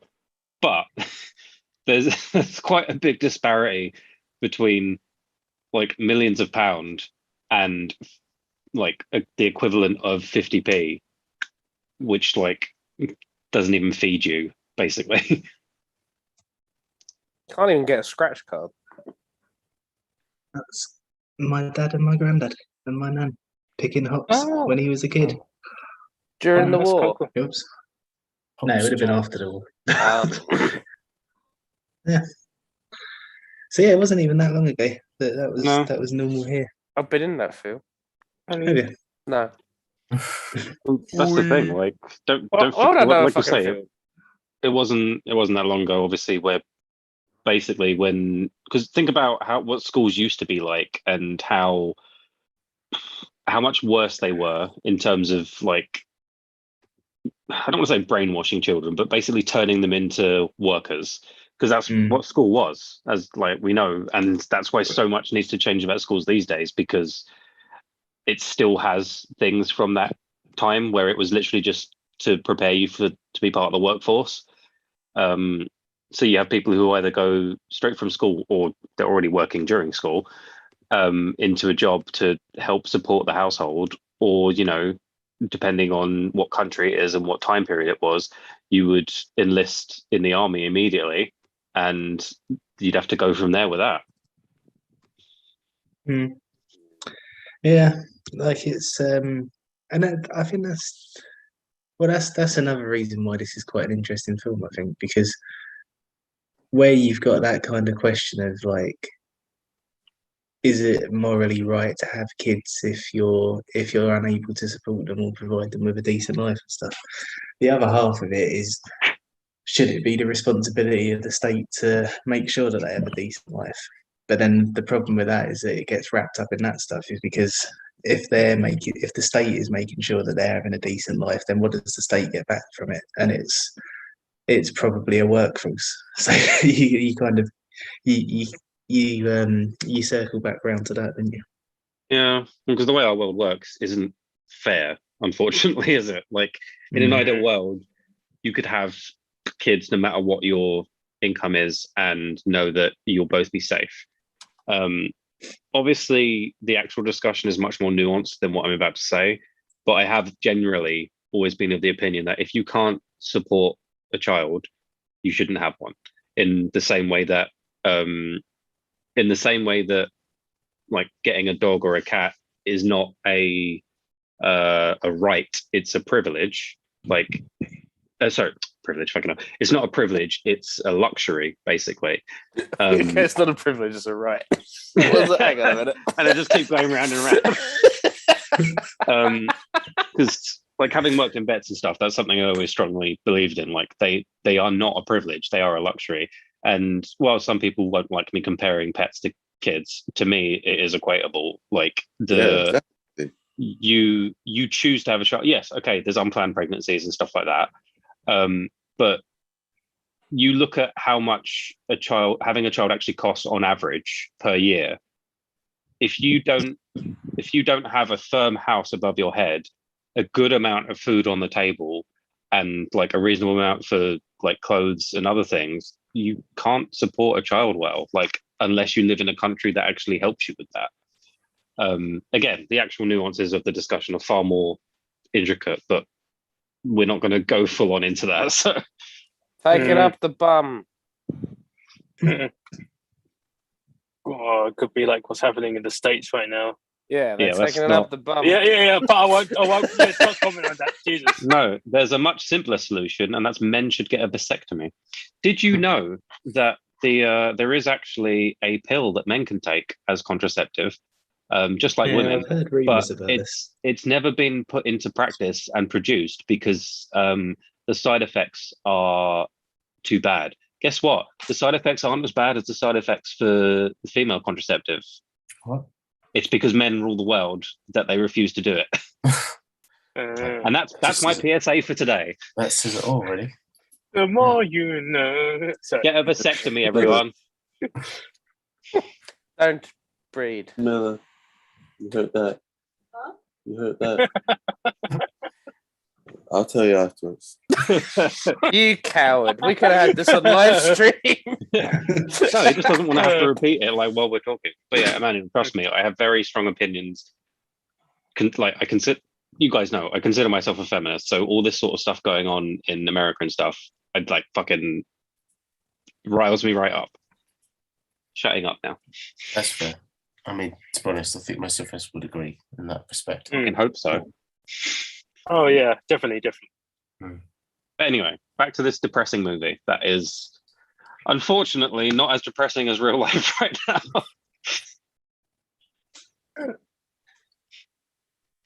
Oh man, I had a fucking conversation point, but like it is long gone. Go on, sir. That's why you put your hand up, man.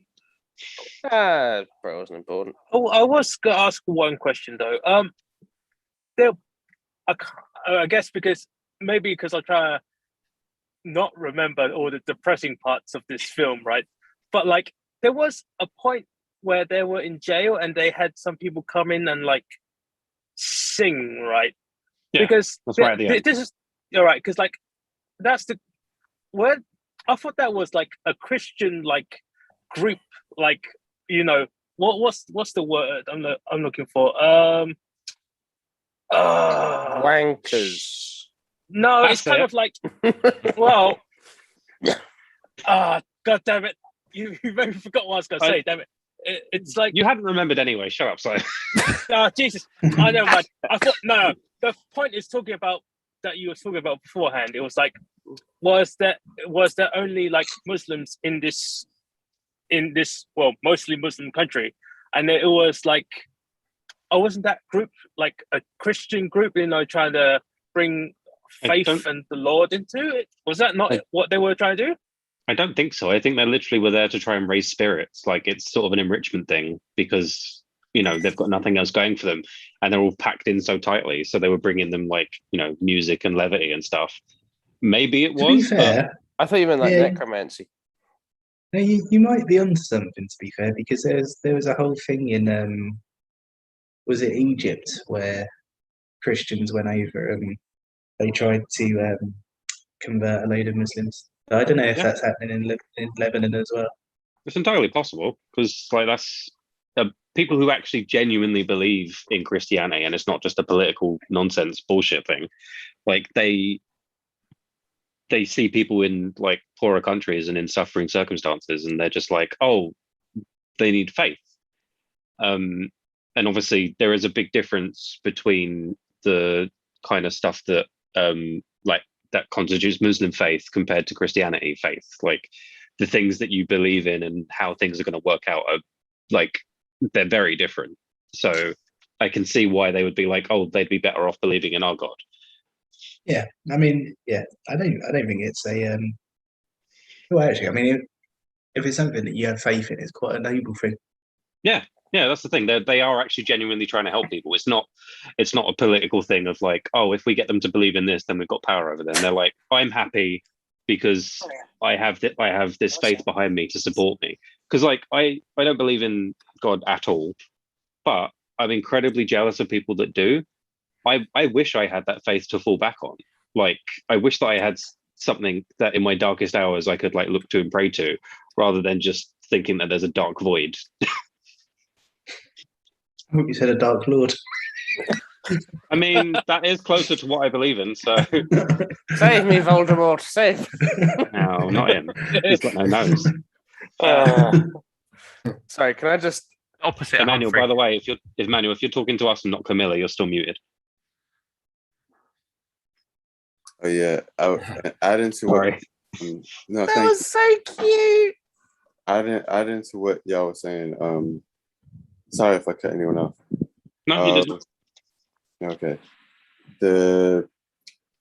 Like you were saying, there's all the time, like modern times now, back to old times as well.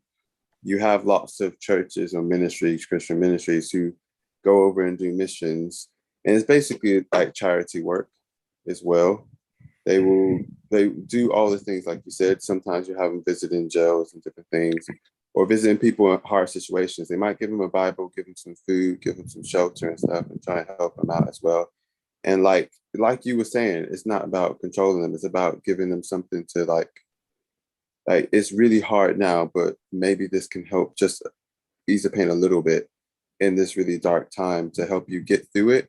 And then if you manage to come with us, maybe across the border or whatever it is, maybe things might be better. But it's just spreading that kind of option, I guess. Yeah. I'm really sorry. I've been laughing about this fucking thought for a little while since we just started bringing up fucking gods. But I can't help but think about Moon Knight. I really hate it when we go to Marvel because I really want to get to a point where we do a call, but we don't bring up Marvel. But like, You're literally the one doing it. Yeah. I know. But people who've watched Moon Knight, could you imagine getting into a fucking theological debate and you're just sitting there and you're going like, like I don't know, maybe I'm trying not to spoil things, but like there's a sorry. Is anyone? I'm surprised you've even watched it. Is anyone bothered about spoilers about Moon Knight? I mean, Probably is. Huh? Simon, what were you saying? Were you saying you were bothered or not? no, not bothered. I just remembered the word is missionaries. Sorry. Oh yeah, cool. Nice. Okay. Unless you're gonna say like you like Red Scarab to show up and save some people and gut some guys, then yeah. I was just gonna say Moon Knight ends with two gods just fucking becoming giant and punching each other in the face. I was like, could you imagine having a religion in the MCU? You just like, oh man, God's gonna come down and have a fucking fist fight with someone. Sorry, it's not relevant at all. It just made me laugh. I would laugh, but I'm sorry, I've missed the point, so I'm not sure what to say. There wasn't one. That was There's no internet.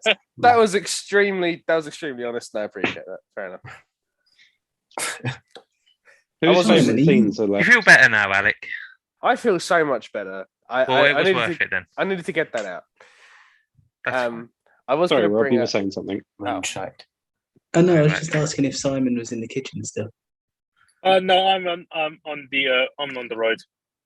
Oh, because I could hear like loads of like plates clattering and stuff, but I couldn't tell if it was like here or there. The train's just dismantling. Definitely on the road. Simon, why is there a penis on your head? Why is there a giant penis shadow? What? There's a penis coming right. Oh, it's gone now. He's in a mobile church. There was a shadow just on your face that looked vaguely phallic, and it was like something was about to just. Hey, Anyway, okay, whose favourite sure. scenes are left? I mean, Rob, mine's did you one do of yours them, yet? but I'm not. Yeah, I'm not sure I've got one. I did have some honourable mentions.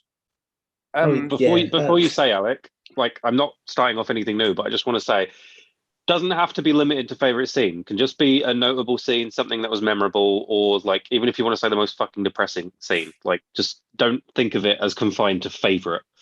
Go ahead, Alec.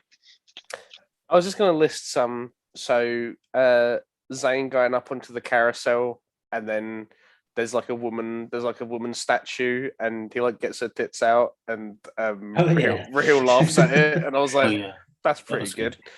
Yeah, no, I would lean towards something like that, or the cockroach man scene, just because like they're like rare moments where Light you in the see dark. him being a kid.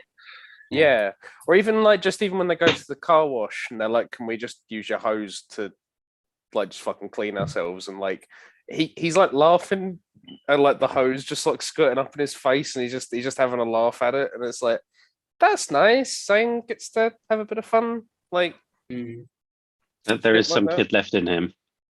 Yeah, like it is possible. It's probably like 88% misery, but there are like I said, little flashes of just like, hey, Zayn's having fun. That's nice. No, that was they were the two honorable mentions I had.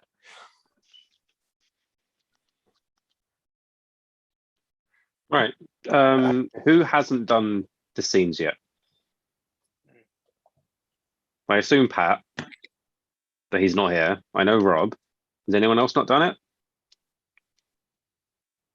Ben and Alec have done theirs. Yeah, I've done mine. Did you do yours, Emmanuel? I can't remember. Yeah, mine was the shirt off his back.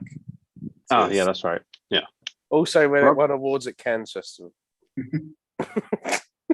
Yeah, Rob, are you going with what you already said there, or did you want to expound?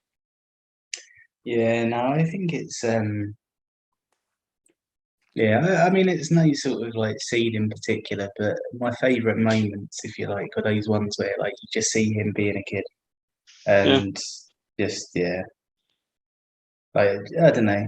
I think It's nice to know that I think, despite how much of an adult he's had to be constantly, he still has childishness there, like childish wonder and humor.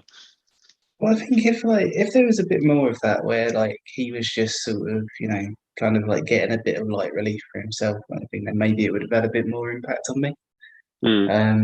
But yeah. Yeah, maybe if they'd included a bit more levity in the him and what's the woman's name again? Raheel? I don't know. Raheel. It is Raheel. I wanted to say that, but I was like, that doesn't sound right. Yeah, when they were basically a family, like they could have obviously there was some here and there, but they could have put a bit more in because like she was basically the only mother he'd ever really had because she was actually treating him like her child. Yeah. I think it probably would have been nice if they sort of had a few of those moments together just because it's like, well, Yeah. I don't know, like everything for her was really rough as well. Like one of the scenes that really got me was when her kid is hiding in that kind of like shopping trolley kind of thing that she has. Yeah. Yeah, I don't know. Just I don't know, a little bit of light in that would have been a miss for me. Yeah, I tell you what, to do with that. Sorry, before you lose it, go on, Alec. I won't lose it. Go on. Oh, I was just going to say, to do with Raheel, like two of the things that terrified me, one more than the other, which you'll know straight away when I say them, is one, I was desperately terrified that he was going to steal her money. Like, and I know they want you to think that. I know that was part of the plan because that was obviously another signal to show that he's not like his parents after all. But I was genuinely concerned that he was going to just go, fuck it, and leave and then screw her over completely. The other thing that I was terrified of was when she's just walking with purpose in the middle of the night. My first thought was, she's selling herself, and that's how she's going to make the rest of the money. And technically speaking, that is kind of what happened because she sold her hair. But you know what I mean. And I was really concerned that was going to happen because that would not be that uncommon in those kind of situations. And I'm just glad that it didn't go that deep on the depression. Alec? Yeah, we What do already you had that from who did the Nicolas Cage film? Was it Oh, Pat? leaving Las Vegas. Yeah. Who said who chose that film? That was Yeah, Pat. it was Pat. That was pick number Yeah. 100. Don't spoil it. Don't We spoil it. already- I'm still going to watch it. Oh. Just Alright. specifically because Rob said that I should. I Because mean, I you never told technically any of wrote you. it. I never actually told any of you because, like, obviously I wasn't here for it. But I thought it was a different movie, like a completely different movie. I can't remember the name of it now, but I thought it was that one where all the old actors like are at Las Vegas. What was it called? Rob? Last Vegas. Las Vegas. Yeah, I thought that's what it was. And when I heard people talking about it, I was like, it can't have been that bad, surely. And then Rob was like, no. I'm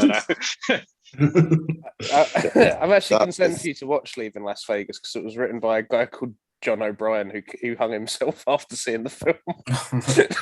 I don't make him watch it. I'm not Already making him got watch it it. downloaded, mate. I'm going to We're watch on- it now. And we're if on I this hang myself, train. Pat, it's on you. In on me. I didn't tell you to watch it.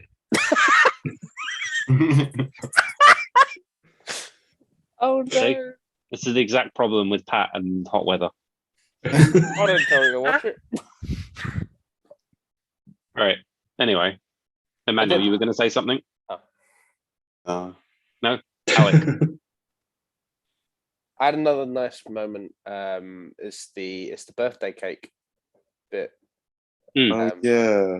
And yeah, she gets Zayn to blow out the candles, and it's like, "Hey, bravo, Zayn!" Like, It's Pat's least favorite scene. Yeah, like him actually getting to eat a birthday cake.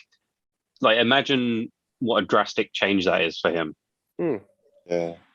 Honestly, every single scene with him and Jonas, I just think it's so fucking sweet, man. Like he's like Jonas is just like in this paddling pool because he can't get out of it because it just keeps like just flopping everywhere. But like, he's just for a baby, he's got like a really fucking expressive face. Oh, yeah, absolutely. And it's just, I don't know, it's just really nice. Just like Zayn taking the parental kind of role and stuff. I think that's really sweet.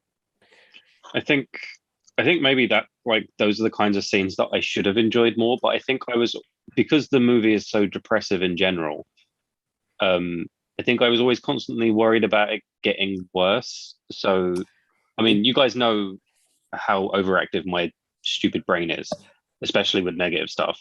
So watching scenes like that, I'm constantly going, okay, so is he going to abandon him here? Is something bad going to happen to him? Is he going to give him something bad? Is he going to hurt him? Is he going to leave? Like, constantly, even though nothing bad is actually happening in that moment.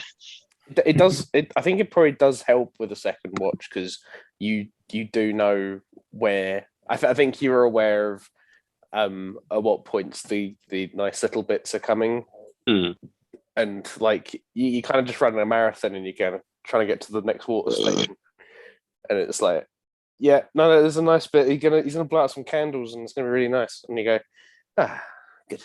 And Yeah. Like, I definitely wouldn't watch this movie again, but I feel like this is one of the few ones where I actually do feel like it would benefit from a second watch just because of that.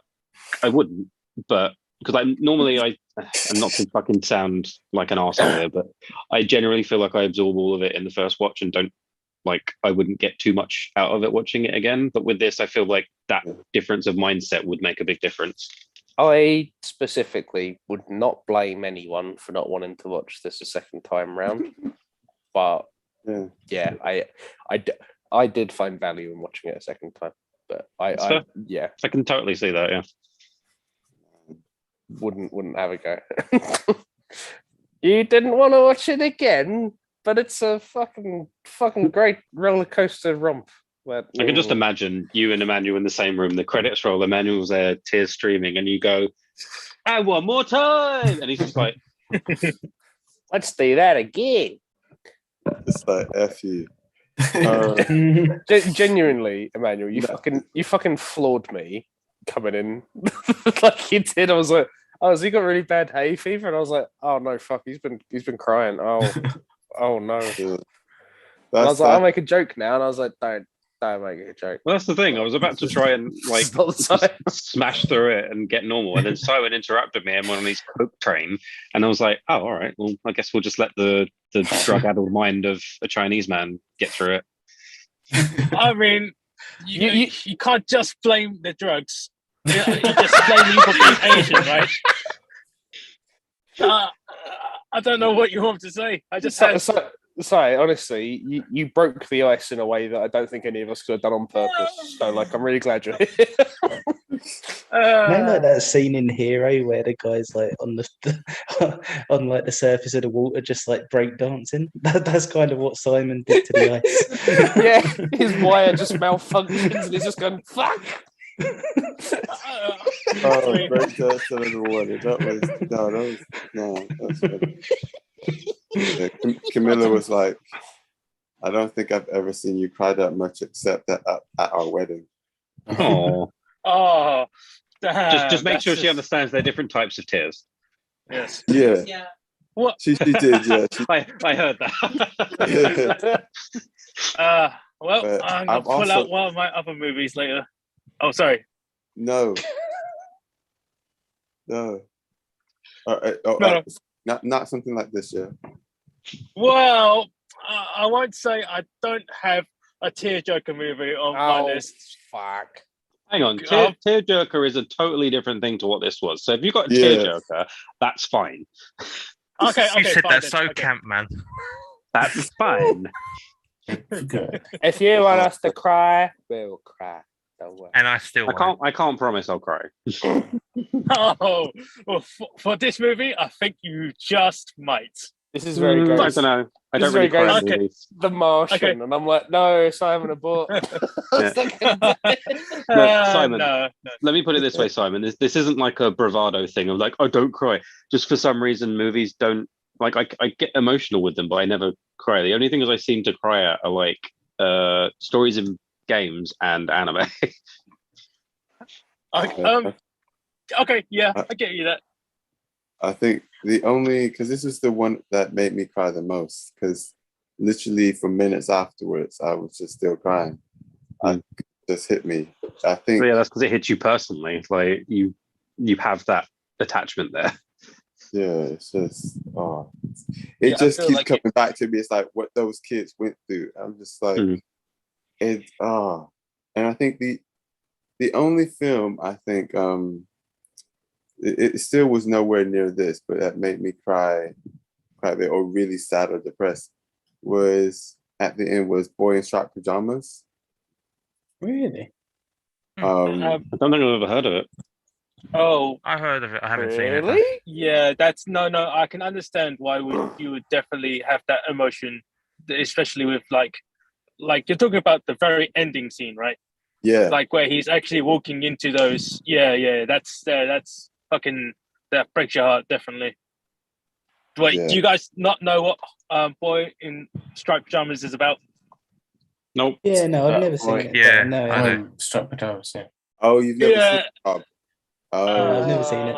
Ben's That- got intimate knowledge. Yeah. Yeah. You just woke up and you're in pajamas just walking through the battlefield. Yeah. God damn it. God It's damn it. definitely not the film. That's not It's the film at I know all. of it. I haven't seen it either. It's a Did very you say? Did you say Butterfield? Yeah, Jason Butterfield. What? Yeah, it's that What? thing that Theresa May ran through. Is they- oh my goodness. that was a great joke. Nah, it's a or Simon, you can yeah, it's a, I don't feel like I can explain it without being an okay. you don't It is have to. Okay, Wait, sorry. I What are feel we like doing? no, Emmanuel. This will, I guess, maybe later. This will be one of my picks for a film. I feel like it's a good. If you guys haven't watched it, I feel like I'll pick it for one of my choices later. I mean, it is a good film. I have to say, it it's another one of those. It's Yeah, it's see, not okay, it's not as hard as this. Don't get me wrong. Well, I don't think much as that much expect documentaries are as hard as this, but in certain films maybe. But yeah, it's still not happening. Oh, actually, I guess this isn't a more older film, but like I haven't watched it myself, but like I know the story. But like, how about have you guys cried at Old Yeller? I have no idea what you're talking about. I haven't watched it. Man. It's Is that that's the film with the dog, Has right? anyone Yes. ever wanked Yeah. to Old Yeller? Oh, Oh, okay. yeah. Old I will Yeller say is, that. man. If a movie involves animals and like suffering or like emotional stuff there, I will probably cry. So Yeah. Did you cry at Apocalypse Now? No. I don't what? I don't remember. There's quite an extreme scene of animal suffering. Oh, John. Oh, you're but that's a asking- cow. That doesn't count. Oh, We're, It's we're, true. we're just we're really fucking separating these. Have you never I seen will- that meme where I it's will like cry at animals suffering unless it's a cow. They don't count. well, no, have you never seen that meme where it's like it's I never know if it's Peter or Petter, but you know who I mean. Yeah, cunt. They've got a billboard up, and it's like, where do you draw the line? And it's like, you know, like a rat, cat, dog, and then going up and up, and then someone literally draws a red line just after horses or something. It's like, here, Yeah, that's me. Yeah. yeah. I mean, okay, so I Am Legend, the scene with Will Smith and the I've dog never obviously. seen I Am Legend. Okay, fair. It Okay. I does went to see it at have. the cinema. It's not the courtesy of Ben. Thank you for helping me see that film. Otherwise, I probably would have not actually watched it. Like, it's not the best film. Don't get me wrong, but the dog bit. yeah, that bit, yeah, it has good moments, and again, the end is another one where it's just like it's weird because that film, it has hope and hopelessness at the same time. It's like, yeah, it's got, put it this way, it's like a better cinematic version of some of the good parts of The Walking Dead. Just couldn't say. Oh, I've never watched that. shots fired. Sorry, that's just unlocked the core memory from me. There was a Halo variant map that me and Lewis used to play on, and it was called Robert Neville. But Lewis used to misremember it. He called it. He go, "Oh yeah, should we play Gary Neville?"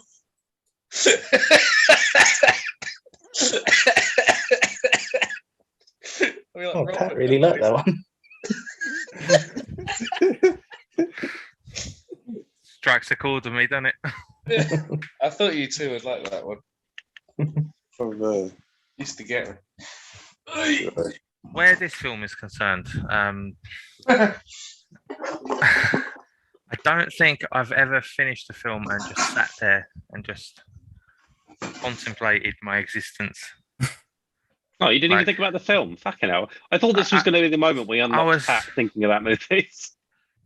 I was sat there thinking, I was like, why has someone made this film? Obviously, it's sort of important to this person, but I'm like, I've never sat down and spent 2 hours watching something so morbidly depressing ever. Like, it's a fantastically written film with fantastically written characters, and the actors have done a brilliant job. But the film made me want to stick a gun in my mouth. Like, and I've been thinking about it over the course of the week before the call. Sticking Right. a gun in you. No. Jesus Christ, that got even worse. Depressing, Jesus. No, the film. Like, and in a way, I felt bad, sort of constantly running it down before Emmanuel had even seen it. So I was like, where you've it's obviously hit you emotionally, and I'm sort of like, yeah, I'm probably not the most mature watcher of films. Like, if it's had very very little effect outside of sort of uber depressed sort of feelings. It's still effect. It's still effect. Like it made me really sad. You saying how it Yeah. made me feel. I was like, man. But I think that probably just shows the difference where we probably are emotionally as people. Like As something like opposed this. to animals. Let's take animals out of the equation for the minute. I'm just talking about how I'm feeling about the film. At this point, I don't care about Pat, anything else. Pat, I was making a joke that you didn't get. It's fine. Move on. I don't get most of your jokes anyway, so.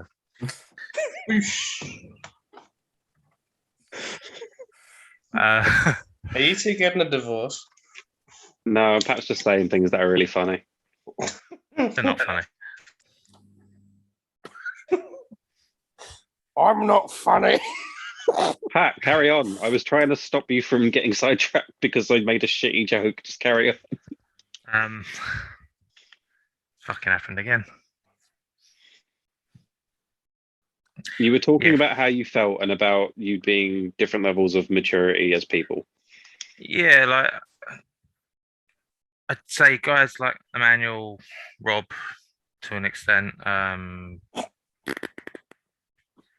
Yeah, Emmanuel and Rob are probably a bit more sort of mature to these sort of the way sort of way stories play out, and it affects them a great deal more than me. Where I'm like, okay, where's the fun?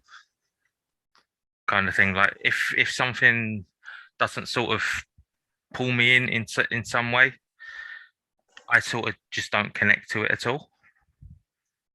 I sort of kind of wish I was able to connect to this a bit more. No, I get what you're saying. But it's the same for everyone. Like there are certain things that you're going to connect to more than others. Some things you just won't connect with at all because it's just not just the way that your brain and your emotions work. It's not something that hits any chords with you personally. So, and like especially because you're watching, even though you're watching a movie, like the reason people watch movies and how they watch movies are different. Like, some people literally just watch them for fun, some for an escape, some because they enjoy the mechanics of a movie, etc., etc. Like, so there's nothing wrong with that. Yeah. And it's probably a film that I put in my top 3 films that I just don't ever want to watch again. Yeah. And at least one other of those movies is also an Emmanuel pick. Oh, actually, no. In a different way. Like, it's not a film that I never want to watch again because it's turd. No, I'm talking about Antichrist. It's a film that I'd never want to watch again because it's so hard to watch. Are you telling me Antichrist wasn't hard to watch? No, Antichrist was just shit. No.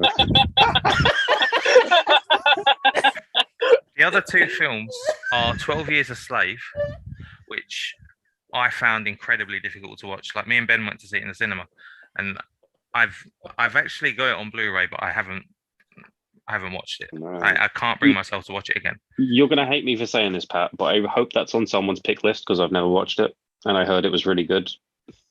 What's that, sorry? 12 Years a Slave. Oh, it is good, but it's rough. And the other one... Well, yeah, I'd fucking think so. And the other one, which Too actually much come out maybe the same year or the year after, Ben can correct me on that, is Foxcatcher. Oh, yeah. I feel like I've heard of that, but I'm not sure. It's the one about the wrestling team that got abused. Oh, no, then maybe I haven't. Steve Oh, Carell. man. It's the That film one. where Steve Carell plays a nonce. You and fucking Summary. nonsense, man, honestly. I mean, it's that that's probably even harder to watch. like seeing some of the abuse that people got in that film. So this one is up there with it. Probably not as bad, but still pretty gruesome. Foxcatcher, Steve Carell plays anonymous. Did we? Now that you're back, Pat, did we do back, Pat? Did we do your Now favorite that you're a scene? backpack. There's no favourite scene. Pat. I don't have one. No, Pat.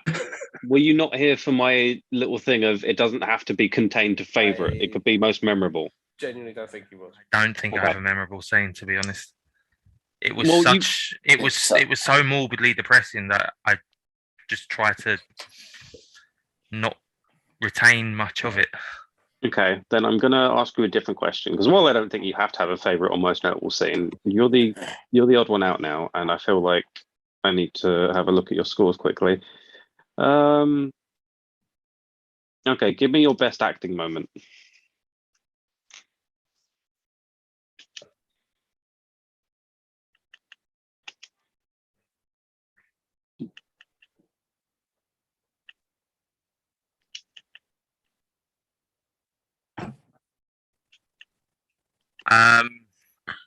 Oh, fuck's sake.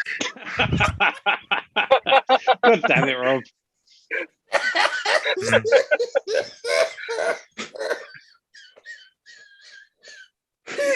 You're such a bastard. Nah. Fair enough. If you can't think of anything, don't worry then. That was the It's most bastard thing I've seen. Oh my god.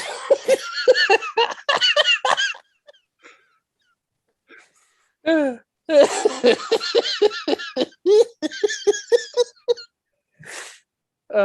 god. But at the end of it all, I am glad Emmanuel picked it. Thanks, man. Yeah, I think in Because the it's context of a film club, it's been a good pick. Yeah, I mean, Good. it's good to have at least that ticked off a list. Like you've seen a film like that. Whether you liked it or not is immaterial. And like I said, it's when it comes to the end of the year awards, Zayn is probably going to be my best actor. Like he was Really? phenomenal. Like in a film that I had no love for, he was brilliant.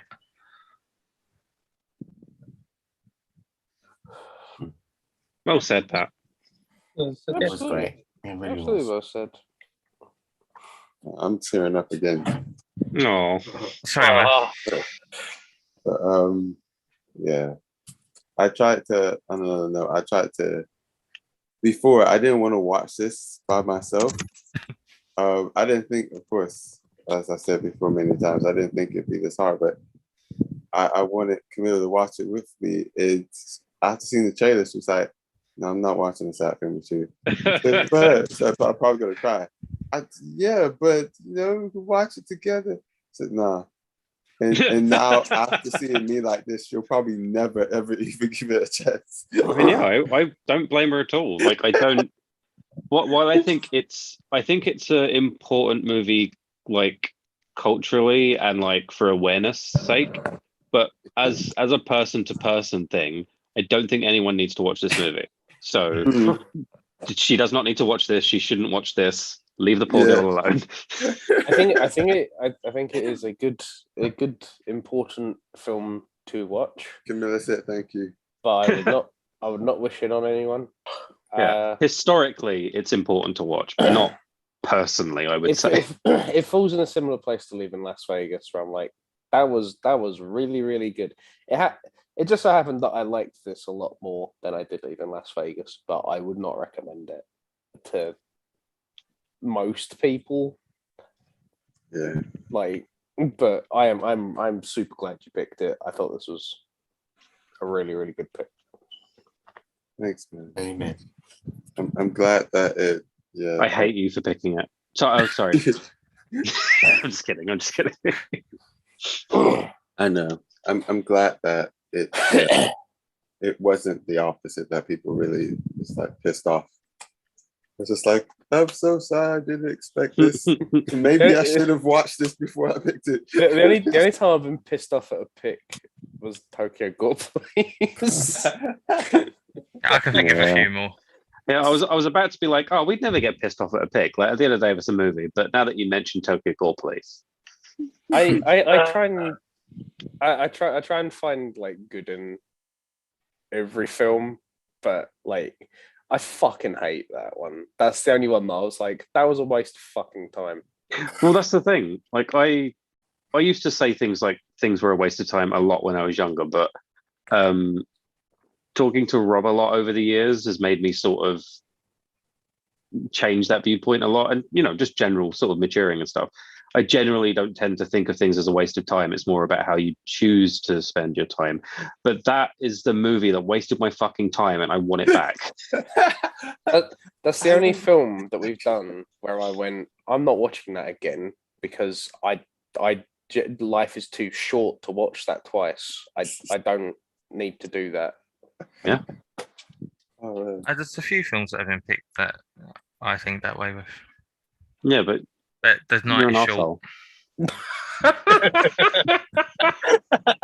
Wait, what? Say that again, Pat?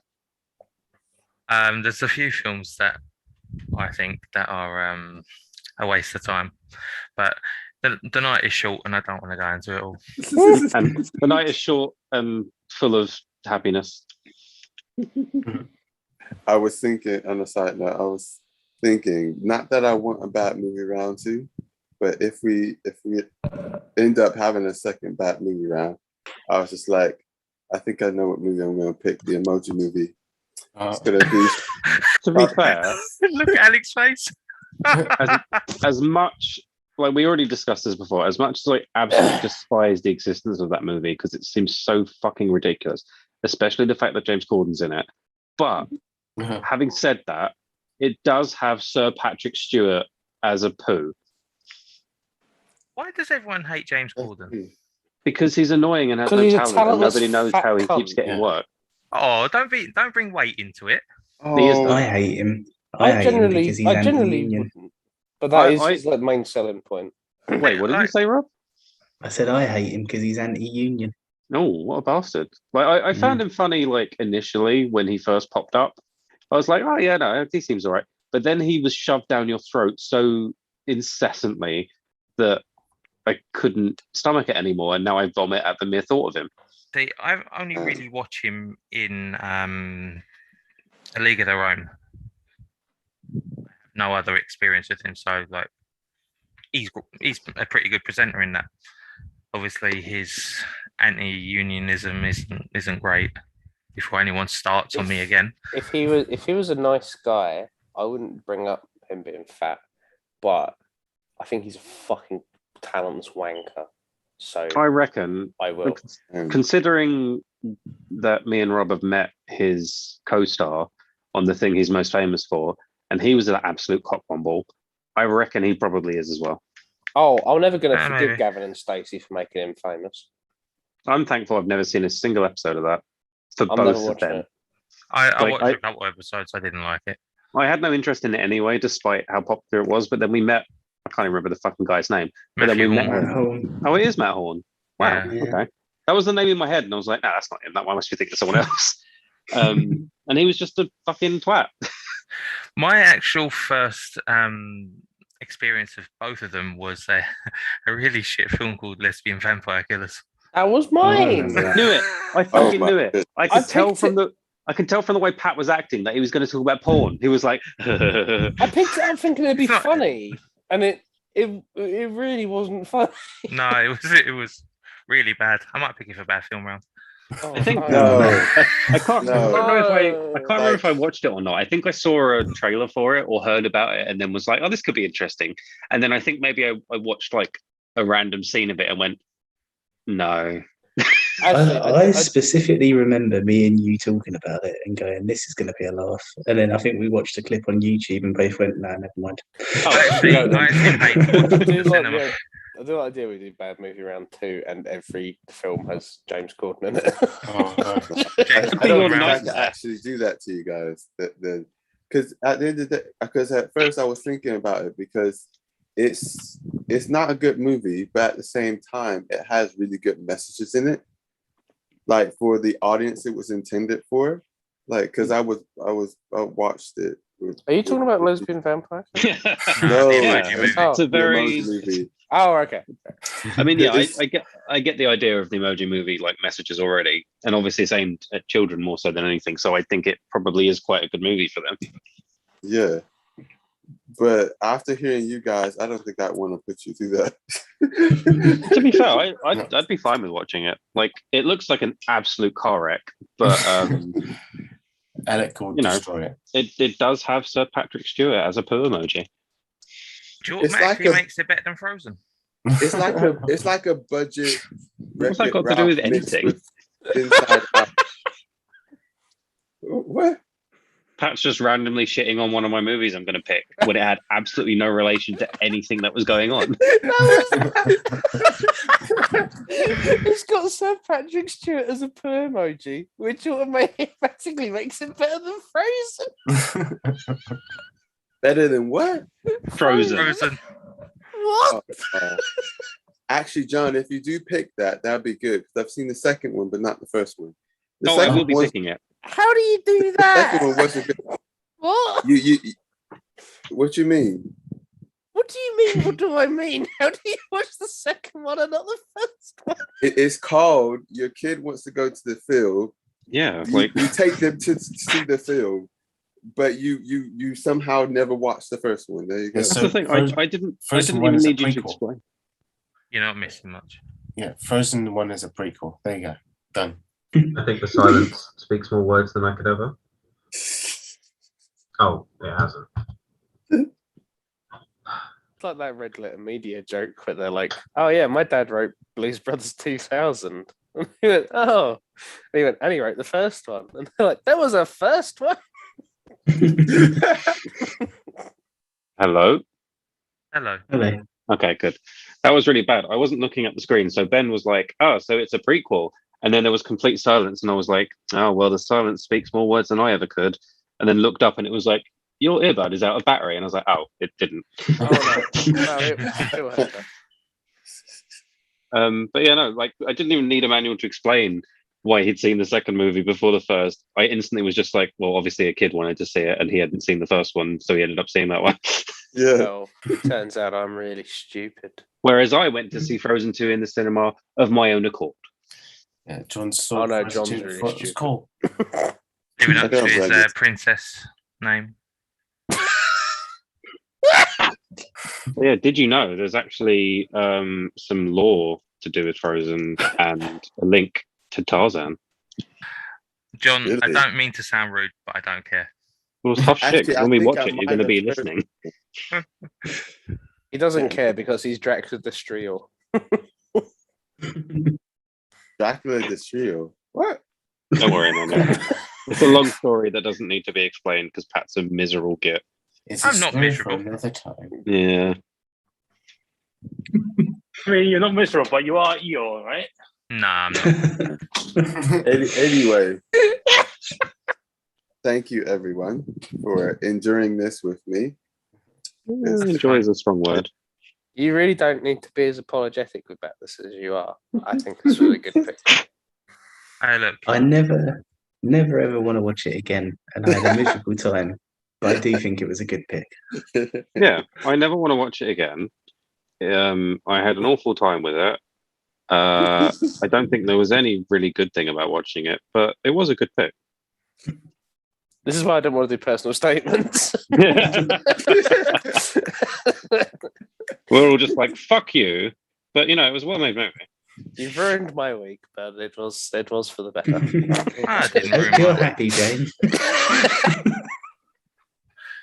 I'll be honest, because I fell asleep in the call last week, and I sort of saw the name of the film, and I was like, oh, so I'll give this a watch. Like, yes, last Sunday morning, like I woke up really early because it was really hot, Hmm. and I got like really sweaty, so I couldn't sort of lie there. And I was like, let's see what Emmanuel's picked. And I was like, oh.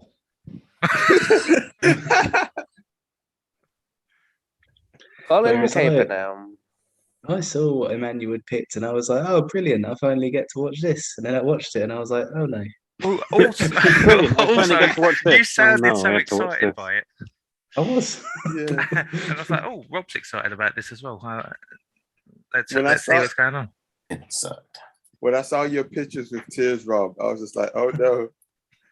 And then you was just like, good luck to John. I was like, oh no. What have I done? It's fair, something you haven't done before. Like, Rob, although I made the joke, I did genuinely assume those tears were for the journey and not the movie. Emmanuel picks are a different breed of pick. We're just like, fuck, what we're gonna do now? That's the thing. To be We've only fair- got. Oh, sorry, man. I was just going to say, I was looking through the pick list, and it seems to be the ones that you haven't seen before that are the most bombastic. Because the last one was Love Exposure. Oh, John, you still need to watch that. Oh my goodness. Yeah. That's Yep, an same actual here. roller coaster. What- like emotionally wise, or like just like You know, everything. you know how Just this, will feel everything everything. experience. you know how this is like 2 hours, and like you kind of end where you started a bit. Love Exposure does not do that at all. Love Exposure changes pretty much every half hour. Yeah, It's essentially a runs- 4-hour-long montage of anything that you could ever hope to feel. it runs through so many different genres. It's crazy. Simon, how do you feel that? How are you? You okay? I mean, like, I just wanted to check in with you. How's it He going? literally had to Well, snort some coke to get over this movie. Well, no, as I was Instant, saying before, it was like a very more depressing than sad film. It's not the most depressing thing I've seen, admittedly speaking, but it's definitely top 5. But how to explain it? This film is something I've watched once. I've experienced it. I don't really need to experience it Yeah. again. But it's like it's fine. It's good. It's fine. It's fine. It's fine. It's good. It's good. It's a good film. But it's like, do I need to do it again? No, Yeah. I don't really need to get kicked But- in the nuts again. But if you are ever in a position, right, where you get kidnapped by a bunch of weird people who are like, you're never gonna get through this movie. If you get through this movie, will allow you to live. You'll be in good shape because you'll know where the nice bits are. So you'll get through it. You'll get through it and you'll go, yeah, hey. And then they'll go, fuck. Yeah, I mean, You if could- someone was going to put a gun in Guess my I'll mouth and let you say, go. if you don't watch this movie, then you die, then yeah, that could be applicable for Tokyo Gore Police even. So Emmanuel's really saved you from Capernaum themed hostage people. I think we can all So- agree that if we went round somebody's house and they said, "Do you want to watch Capernaum?" we'd say no. No. Yeah. Going back to the scenario of if someone stuck a gun in your mouth and said, if you don't watch this film, we'll pull the trigger. I'll take control of the trigger and push it myself. I think the only time I can ever see myself watching this again is if I was around someone's house, the internet was down, and they were like, "Oh, I've only got 2 films. I've only got Capernaum and Tokyo Gore Police. Which one do you want to watch?" Then I'd say That's fucking Capernaum. weird. Actually, no, I Media don't know. library. Rob, that's a terrible example because I'd rather stare at a wall for 3 hours than watch this again. Yeah. You Oh. put Capernaum on, I'm just going to turn the other way. I'd definitely rather watch Capernaum than Tokyo Gore Police. But also, if you wanted to inflict revenge on someone, if you were like, "Hey, buddy, I fucking hate you. Let's watch a movie together," and you just sit through and you know what's happening with Capernaum, you know it's going to just take 2 hours and 10 minutes of your life. It's not a big problem. The other person doesn't know that. The other person has no idea what they're in for, and you can just sit there and you just know what's going on. But they're You just say like, that. "Oh fuck, this is depressing." I assume if you hated someone enough that you'd want to inflict someone on them, they're probably a massive arsehole. So they probably wouldn't actually give a shit about this movie. Yeah, so if you were trying to do this on John, it wouldn't work. Yeah, Boosh! I'd just be like, oh, there's another one of those things. On that note, Simon, what are your films? Yeah. Oh, are we doing that? Okay.